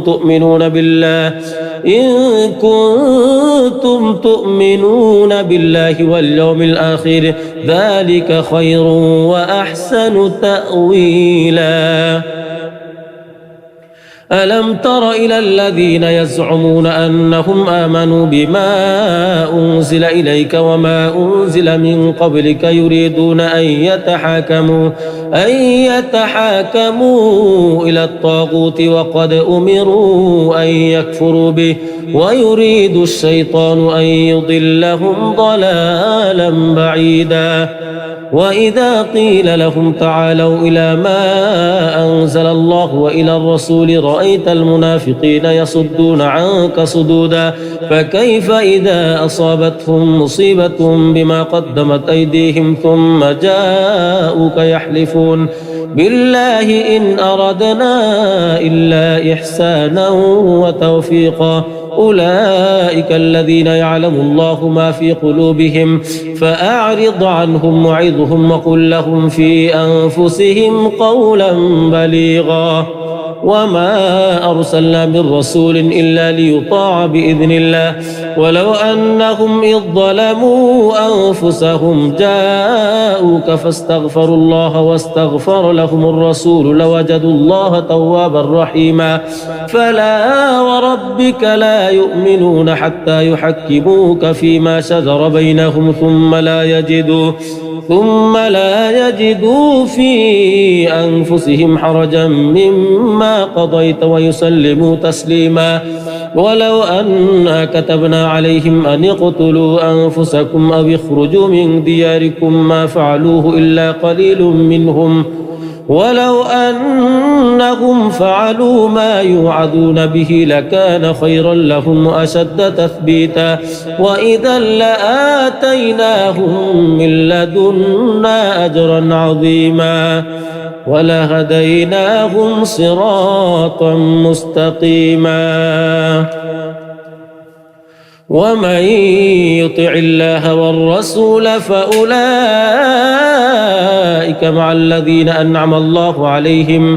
فأولئك مع الذين أنعم الله عليهم من النبيين والصديقين والشهداء والصالحين وحسن أولئك رفيقا ذلك الفضل من الله وكفى بالله عليما يا أيها الذين آمنوا خذوا حذركم فانفروا ثبات أو انفروا جميعا وإن منكم لمن ليبطئن فإن أصابتكم مصيبة قال قد أنعم الله علي إذ لم أكن معهم شهيدا ولئن أصابكم فضل من الله ليقولن كأن لم تكن بينكم وبينه مودة يا ليتني كنت معهم فأفوز فوزا عظيما فليقاتل في سبيل الله الذين يشرون الحياة الدنيا بالآخرة ومن يقاتل في سبيل الله فيقتل أو يغلب فسوف نؤتيه أجرا عظيما وما لكم لا تقاتلون في سبيل الله والمستضعفين من الرجال والنساء والبلدان الذين يقولون ربنا أخرجنا من هذه القرية الظالم أهلها واجعل لنا من لدنك وليا واجعل لنا من لدنك نصيرا الذين آمنوا يقاتلون في سبيل الله والذين كفروا يقاتلون في سبيل الطاغوت فقاتلوا أولياء الشيطان إن كيد الشيطان كان ضعيفا ألم تر إلى الذين قيل لهم كفوا أيديكم وأقيموا الصلاة وآتوا الزكاة فلما كتب عليهم القتال إذا فريق منهم يخشون الناس كخشية الله أو أشد خشية وقالوا ربنا لما كتبت علينا القتال لولا أخرتنا إلى أجل قريب قل متاع الدنيا قليل والآخرة خير لمن اتقى ولا تظلمون فتيلا أينما تكونوا يدرككم الموت ولو كنتم في بروج مشيدة وإن تصبهم حسنة يقولوا هذه من عند الله وإن تصبهم سيئة يقولوا هذه من عندك قل كل من عند الله فما لهؤلاء القوم لا يكادون يفقهون حديثا ما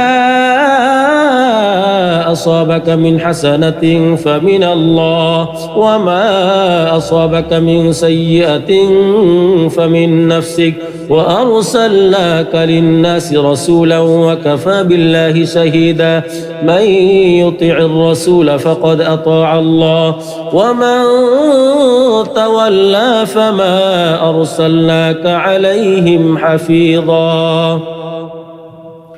ويقولون طاعة فإذا برزوا من عندك بيت طائفة منهم غير الذي تقول والله يكتب ما يبيتون فأعرض عنهم وتوكل على الله وكفى بالله وكيلا أفلا يتدبرون القرآن ولو كان من عند غير الله لوجدوا فيه اختلافا كثيرا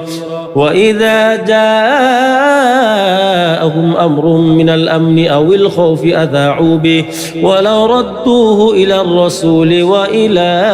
أولي الأمر منهم لعلمه الذين يستنبطونه منهم ولولا فضل الله عليكم ورحمته لاتبعتم الشيطان إلا قليلا فقاتل في سبيل الله لا تكلف إلا نفسك وحرض المؤمنين عسى الله أن يكف بأس الذين كفروا والله أشد بأسا وأشد تنكيلا من يشفع شفاعة حسنة يكن له نصيب منها ومن يشفع شفاعة سيئة يكن له منها وكان الله على كل شيء مقيتا وإذا حييتم بتحية فحيوا بأحسن منها أو ردوها إن الله كان على كل شيء حسيبا الله لا إله إلا هو ليجمعنكم إلى يوم القيامة لا ريب فيه ومن أصدق من الله حديثا فما لكم في المنافقين فئتين والله أركسهم بما كسبوا أتريدون أن تهتدوا من أضل الله ومن يضلل الله فلن تجد له سبيلا ودوا لو تكفرون كما كفروا فتكونون سواء فلا تتخذوا منهم أولياء حتى يهاجروا في سبيل الله فإن تولوا فخذوهم وقتلوهم حيث وجدتموهم ولا تتخذوا منهم وليا ولا نصيرا إلا الذين يصلون إلى قوم بينكم وبينهم ميثاق أو جاءوكم حصرت صدورهم أن يقاتلوكم أو يقاتلوا قومهم ولو شاء الله لسلطهم عليكم فلقاتلوكم فإن اعتزلوكم فلم يقاتلوكم وألقوا إليكم السلام فما جعل الله لكم عليهم سبيلا ستجدون آخرين يريدون أن يأمنوكم ويأمنوا قومهم كلما ردوا إلى الفتنة أركسوا فيها فإن لم يعتزلوكم ويلقوا إليكم السلام ويكفوا أيديهم فخذوهم وقتلوهم حيث ثقفتموهم وأولئكم جعلنا لكم عليهم سلطانا مبينا وما كان لمؤمن أن يقتل مؤمنا إلا خطأ ومن قتل مؤمنا خطأ فتحرير رقبة مؤمنة ودية مسلمة إلى أهله إلا أن يصدقوا فإن كان من قوم عدو لكم وهو مؤمن فتحرير رقبة مؤمنة وإن كان من قوم بينكم وبينهم ميثاق فدية مسلمة إلى أهله وتحرير رقبة مؤمنة فمن لم يجد فصيام شهرين متتابعين توبة من الله وكان الله عليما حكيما ومن يقتل مؤمنا متعمدا فجزاؤه جهنم خالدا فيها وغضب الله عليه ولعنه وأعد له عذابا عظيما يا أيها الذين آمنوا إذا ضربتم في سبيل الله فتبينوا ولا تقولوا لمن ألقى إليكم السلام لست مؤمنا تبتغون عرض الحياة الدنيا فعند الله مغانم كثيرة كذلك كنتم من قبل فمن الله عليكم فتبينوا إن الله كان بما تعملون خبيرا لا يستوي القاعدون من المؤمنين غير أولي الضرر والمجاهدون في سبيل الله بأموالهم وأنفسهم فضل الله المجاهدين بأموالهم وأنفسهم على القاعدين درجة وكلا وعد الله الحسنى وفضل الله المجاهدين على القاعدين أجرا عظيما درجات منه ومغفرة ورحمة وكان الله غفورا رحيما إن الذين توفاهم الملائكة ظالمي أنفسهم قالوا فيما كنتم قالوا كنا مستضعفين في الأرض قالوا ألم تكن أرض الله واسعة فتهاجروا فيها فأولئك مأواهم جهنم وساءت مصيرا إلا المستضعفين من الرجال والنساء والبلدان لا يستطيعون حيلة ولا يهتدون سبيلا فأولئك عسى الله أن يعفو عنهم وكان الله عفوا غفورا ومن يهاجر في سبيل الله يجد في الأرض مراغما كثيرا وسعة ومن يخرج من بيته مهاجرا إلى الله ورسوله ثم يدركه الموت فقد وقع أجره على الله وكان الله غفورا رحيما وإذا ضربتم في الأرض فليس عليكم جناح أن تقصروا من الصلاة إن خفتم أن يفتنكم الذين كفروا إن الكافرين كانوا لكم عدوا مبينا وإذا كنت فيهم فأقمت لهم الصلاة فلتقم طائفة منهم معك وليأخذوا أسلحتهم فإذا سجدوا فليكونوا من ورائكم ولتأت طائفة أخرى لم يصلوا فليصلوا معك وليأخذوا حذرهم وأسلحتهم ود الذين كفروا لو تغفلون عن أسلحتكم وأمتعتكم فيميلون عليكم ميلة واحدة ولا جناح عليكم إن كان بكم أذى من مطر أو كنتم مرضى أن تضعوا أسلحتكم وخذوا حذركم إن الله أعد للكافرين عذابا مهينا فإذا قضيتم الصلاة فاذكروا الله قياما وقعودا وعلى جنوبكم فإذا اطمأننتم فأقيموا الصلاة إن الصلاة كانت على المؤمنين كتابا موقوتا ولا تهنوا في ابتغاء القوم إن تكونوا تألمون فإنهم يألمون كما تألمون وترجون من الله ما لا يرجون وكان الله عليما حكيما إنا أنزلنا إليك الكتاب بالحق لتحكم بين الناس بما أراك الله ولا تكن للخائنين خصيما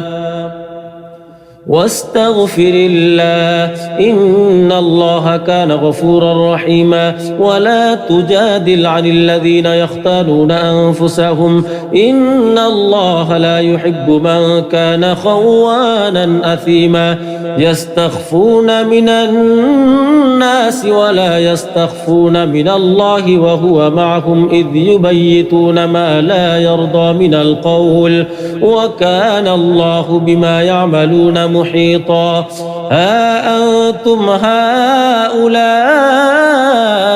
جادلتم في الحياة الدنيا فمن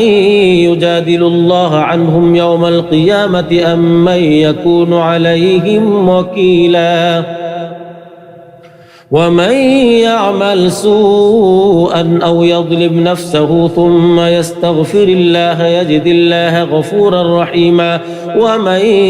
يكسب إثما فإنما يكسبه على نفسه وكان الله عليما حكيما ومن يكسب خطيئة أو إثما ثم يرم به بريئا فقد احتمل بهتانا وإثما مبينا ولولا فضل الله عليك ورحمته لهمت طائفة منهم أن يضلوك وما يضلون إلا أنفسهم وما يضرونك من شيء وأنزل الله عليك الكتاب والحكمة وعلمك ما لم تكن تعلم وكان فضل الله عليك عظيما لا خير في كثير من نجواهم إلا من أمر بصدقة أو معروف أو إصلاح بين الناس ومن يفعل ذلك ابتغاء مرضات الله فسوف نؤتيه أجرا عظيما ومن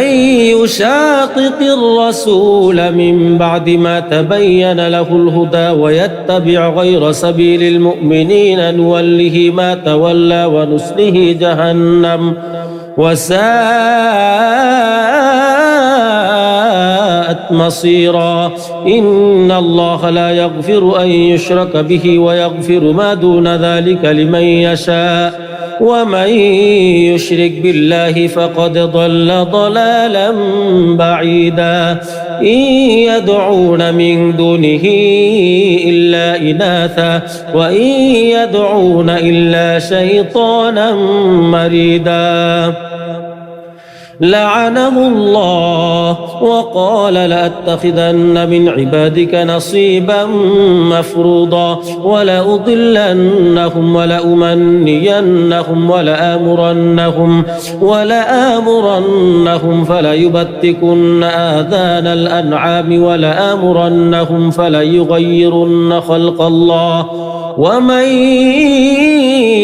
يتخذ الشيطان وليا من دون الله فقد خسر خسرانا مبينا يعدهم ويمنيهم وما يعدهم الشيطان إلا غرورا أولئك مأواهم جهنم ولا يجدون عنها محيصا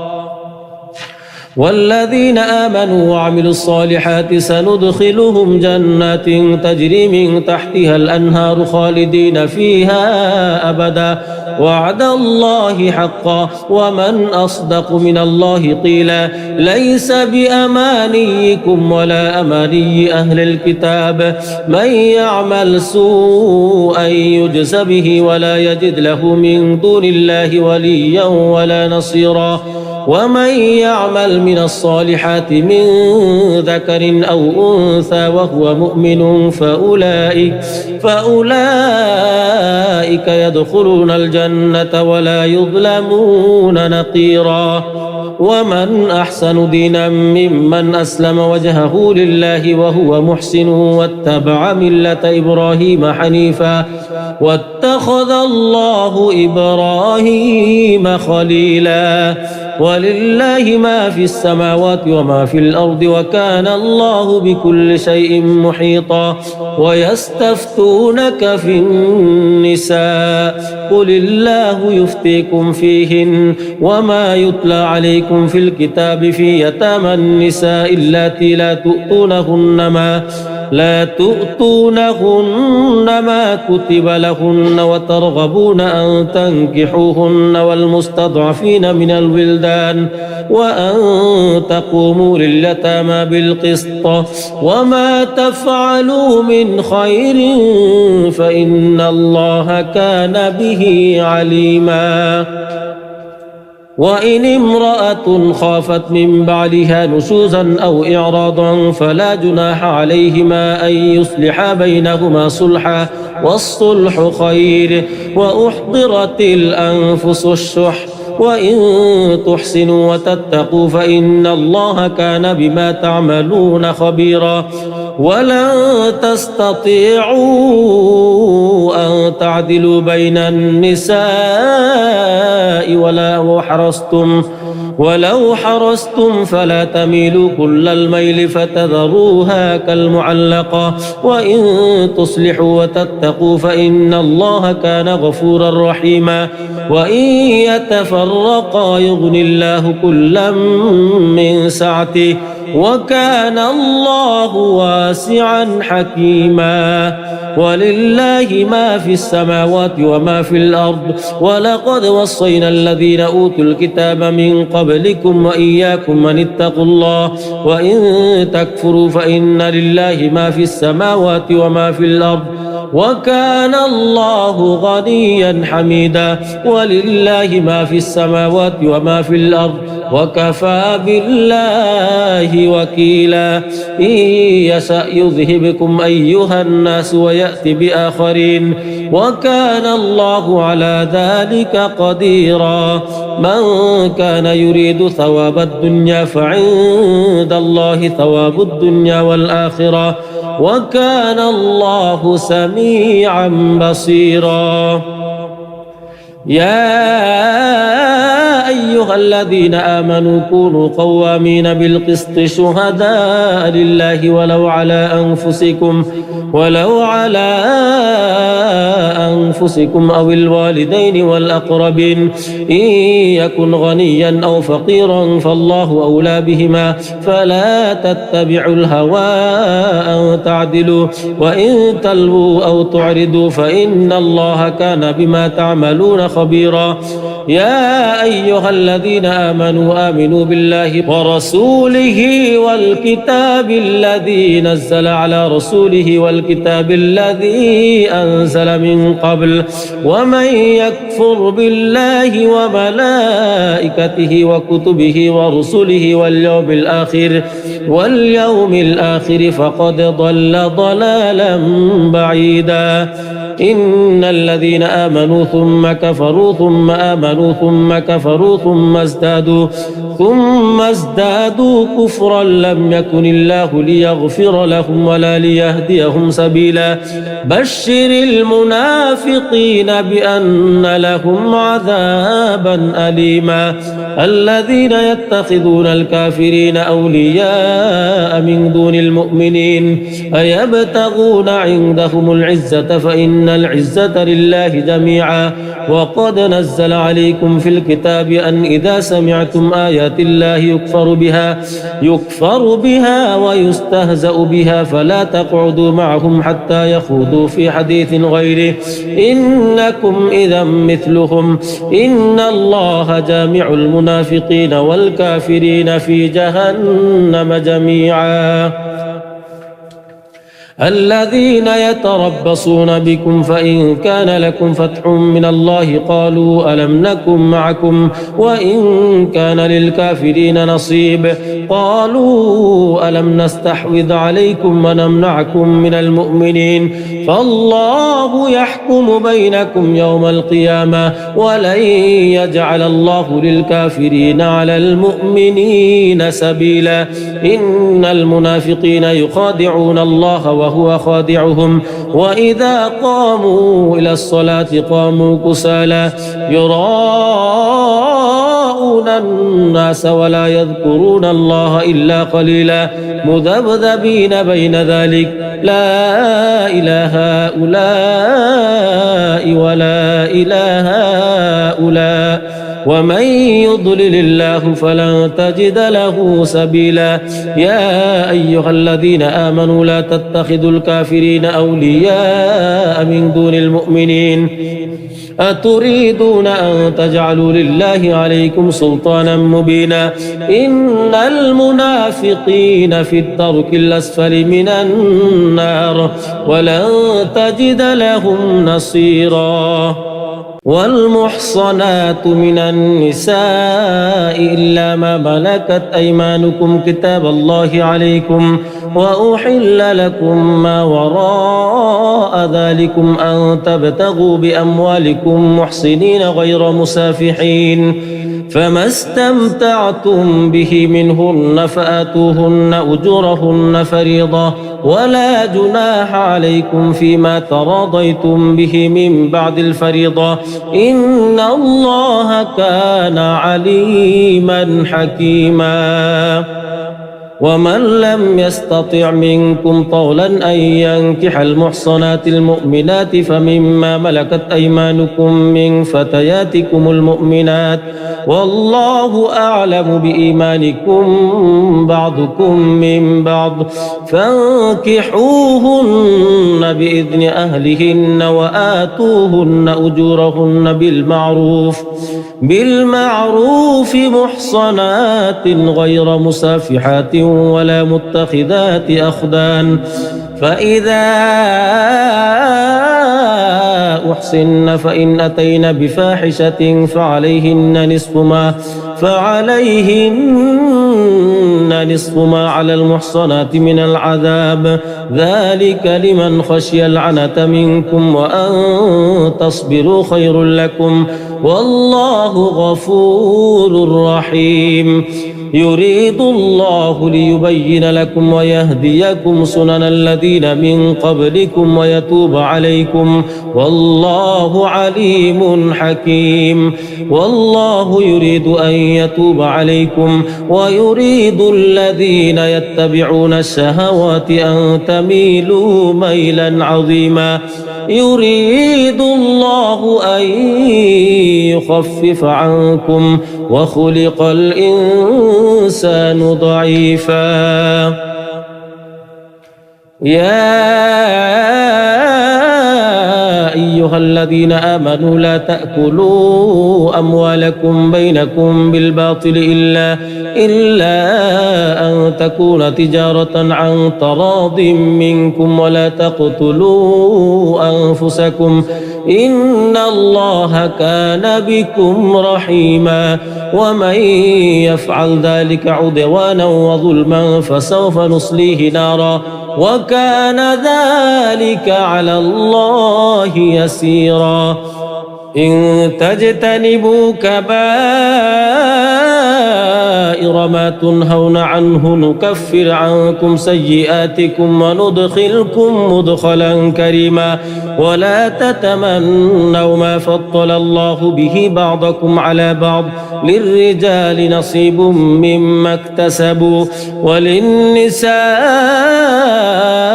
نصيب مما اكتسبن واسألوا الله من فضله إن الله كان بكل شيء عليما ولكل جعلنا موالي مما ترك الوالدان والأقربون والذين عقدت أيمانكم فآتوهم نصيبهم إن الله كان على كل شيء شهيدا الرجال قوامون على النساء بما فضل الله بعضهم على بعض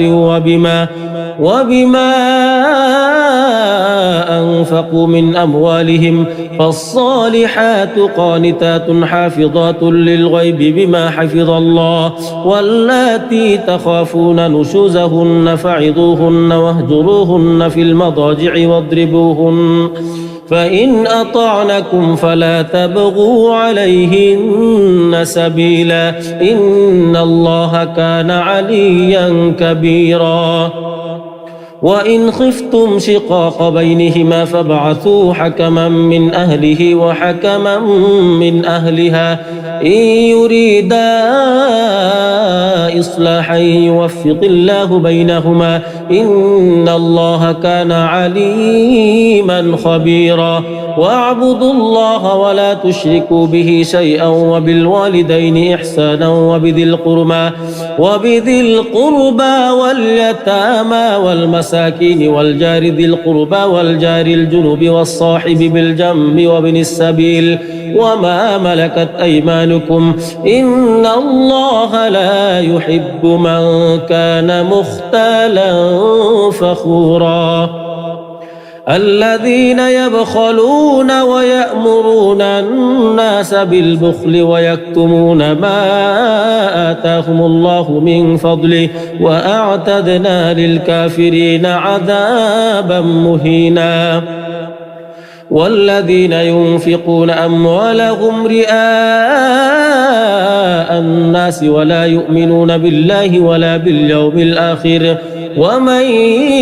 يكن الشيطان له قرينا فساء قرينا وماذا عليهم لو آمنوا بالله واليوم الآخر وأنفقوا مما رزقهم الله وكان الله بهم عليما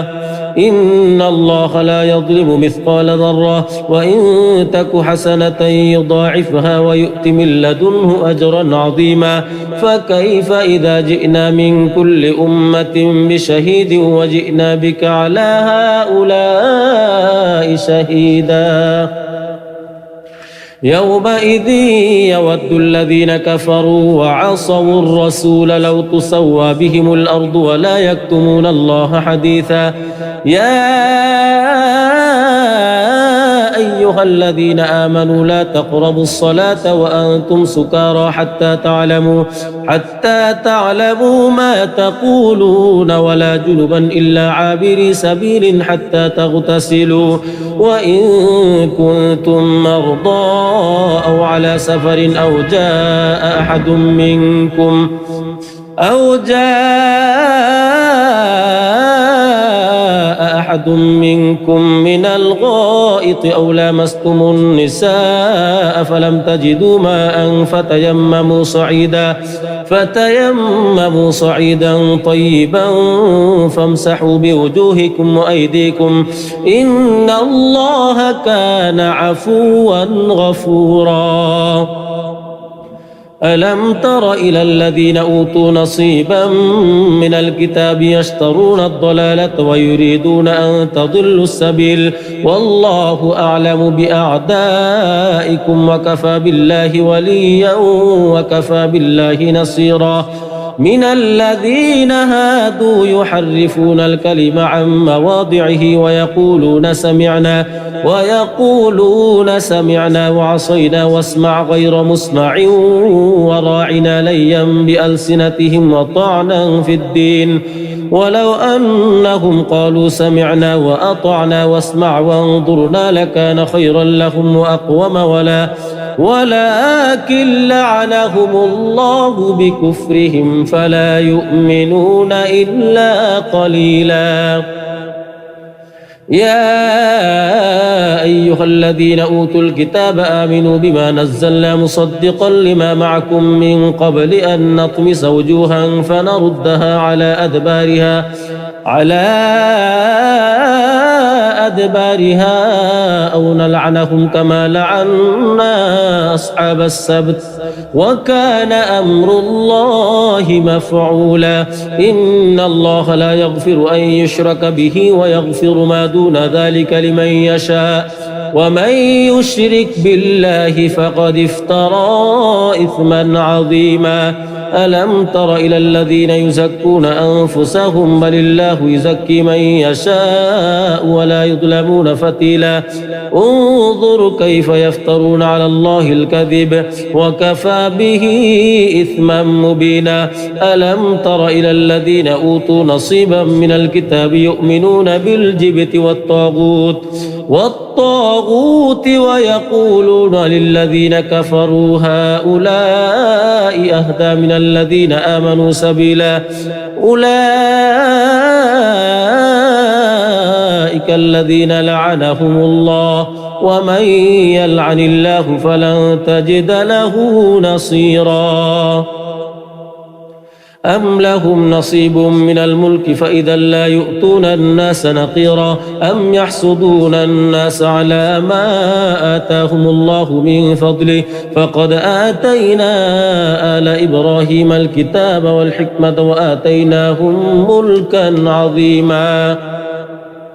فمنهم من آمن به ومنهم من صد عنه وكفى بجهنم سعيرا إن الذين كفروا بآياتنا سوف نصليهم نارا كلما نضجت جلودهم بدلناهم جلودا غيرها ليذوقوا العذاب إن الله كان عزيزا حكيما والذين آمنوا وعملوا الصالحات سندخلهم جنات تجري من تحتها الأنهار خالدين فيها أبدا لهم فيها أزواج مطهرة وندخلهم ظلا ظليلا إن الله يأمركم أن تؤدوا الأمانات إلى أهلها وإذا حكمتم بين الناس أن تحكموا بالعدل إن الله نعم ما يعظكم به إن الله كان سميعا بصيرا يا أيها الذين آمنوا أطيعوا الله وأطيعوا الرسول وأولي الأمر منكم فإن تنازعتم في شيء فردوه إلى الله والرسول إن كنتم تؤمنون بالله واليوم الآخر ذلك خير وأحسن تأويلا ألم تر إلى الذين يزعمون أنهم آمنوا بما أنزل إليك وما أنزل من قبلك يريدون أن يتحاكموا إلى الطاغوت وقد أمروا أن يكفروا به ويريد الشيطان أن يضلهم ضلالا بعيدا وإذا قيل لهم تعالوا إلى ما أنزل الله وإلى الرسول رأيت المنافقين يصدون عنك صدودا فكيف إذا أصابتهم مصيبة بما قدمت أيديهم ثم جاءوك يحلفون بالله إن أردنا إلا إحسانا وتوفيقا أولئك الذين يعلم الله ما في قلوبهم فأعرض عنهم وعظهم وقل لهم في أنفسهم قولا بليغا وما أرسلنا من رسول إلا ليطاع بإذن الله ولو أنهم إذ ظلموا أنفسهم جاءوك فاستغفروا الله واستغفر لهم الرسول لوجدوا الله توابا رحيما فلا وربك لا يؤمنون حتى يحكموك فيما شجر بينهم ثم لا يجدوا في أنفسهم حرجا مما قضيت ويسلموا تسليما ولو أنا كتبنا عليهم أن اقتلوا أنفسكم أو اخرجوا من دياركم ما فعلوه إلا قليل منهم ولو أنهم فعلوا ما يوعظون به لكان خيرا لهم وأشد تثبيتا وإذا لآتيناهم من لدنا أجرا عظيما ولهديناهم صراطا مستقيما ومن يطع الله والرسول فأولئك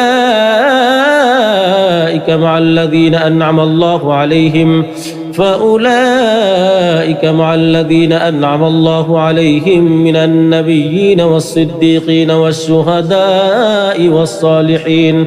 وحسن أولئك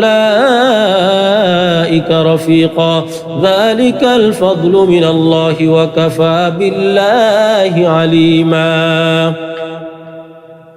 يا أيها الذين آمنوا خذوا حذركم فانفروا ثبات أو انفروا جميعا وإن منكم لمن ليبطئن فإن أصابتكم مصيبة قال قد أنعم الله علي إذ لم أكن معهم شهيدا ولئن أصابكم فضل من الله ليقولن كأن لم تكن بينكم وبينه مودة يا ليتني كنت معهم فأفوز فوزا عظيما فليقاتل في سبيل الله الذين يشرون الحياة الدنيا بالآخرة ومن يقاتل في سبيل الله فيقتل أو يغلب فسوف نؤتيه أجرا عظيما وما لكم لا تقاتلون في سبيل الله والمستضعفين من الرجال والنساء والبلدان الذين يقولون ربنا أخرجنا من هذه القرية الظالم أهلها واجعل لنا من لدنك وليا واجعل لنا من لدنك نصيرا الذين آمنوا يقاتلون في سبيل الله والذين كفروا يقاتلون في سبيل الطاغوت فقاتلوا أولياء الشيطان إن كيد الشيطان كان ضعيفا ألم تر إلى الذين قيل لهم كفوا أيديكم وأقيموا الصلاة وآتوا الزكاة فلما كتب عليهم القتال إذا فريق منهم يخشون الناس كخشية الله أو أشد خشية وقالوا ربنا لما كتبت علينا القتال لولا أخرتنا إلى أجل قريب قل متاع الدنيا قليل والآخرة خير لمن اتقى ولا تظلمون فتيلا أينما تكونوا يدرككم الموت ولو كنتم في بروج مشيدة وإن تصبهم حسنة يقولوا هذه من عند الله وإن تصبهم سيئة يقولوا هذه من عندك قل كل من عند الله فما لهؤلاء القوم لا يكادون يفقهون حديثا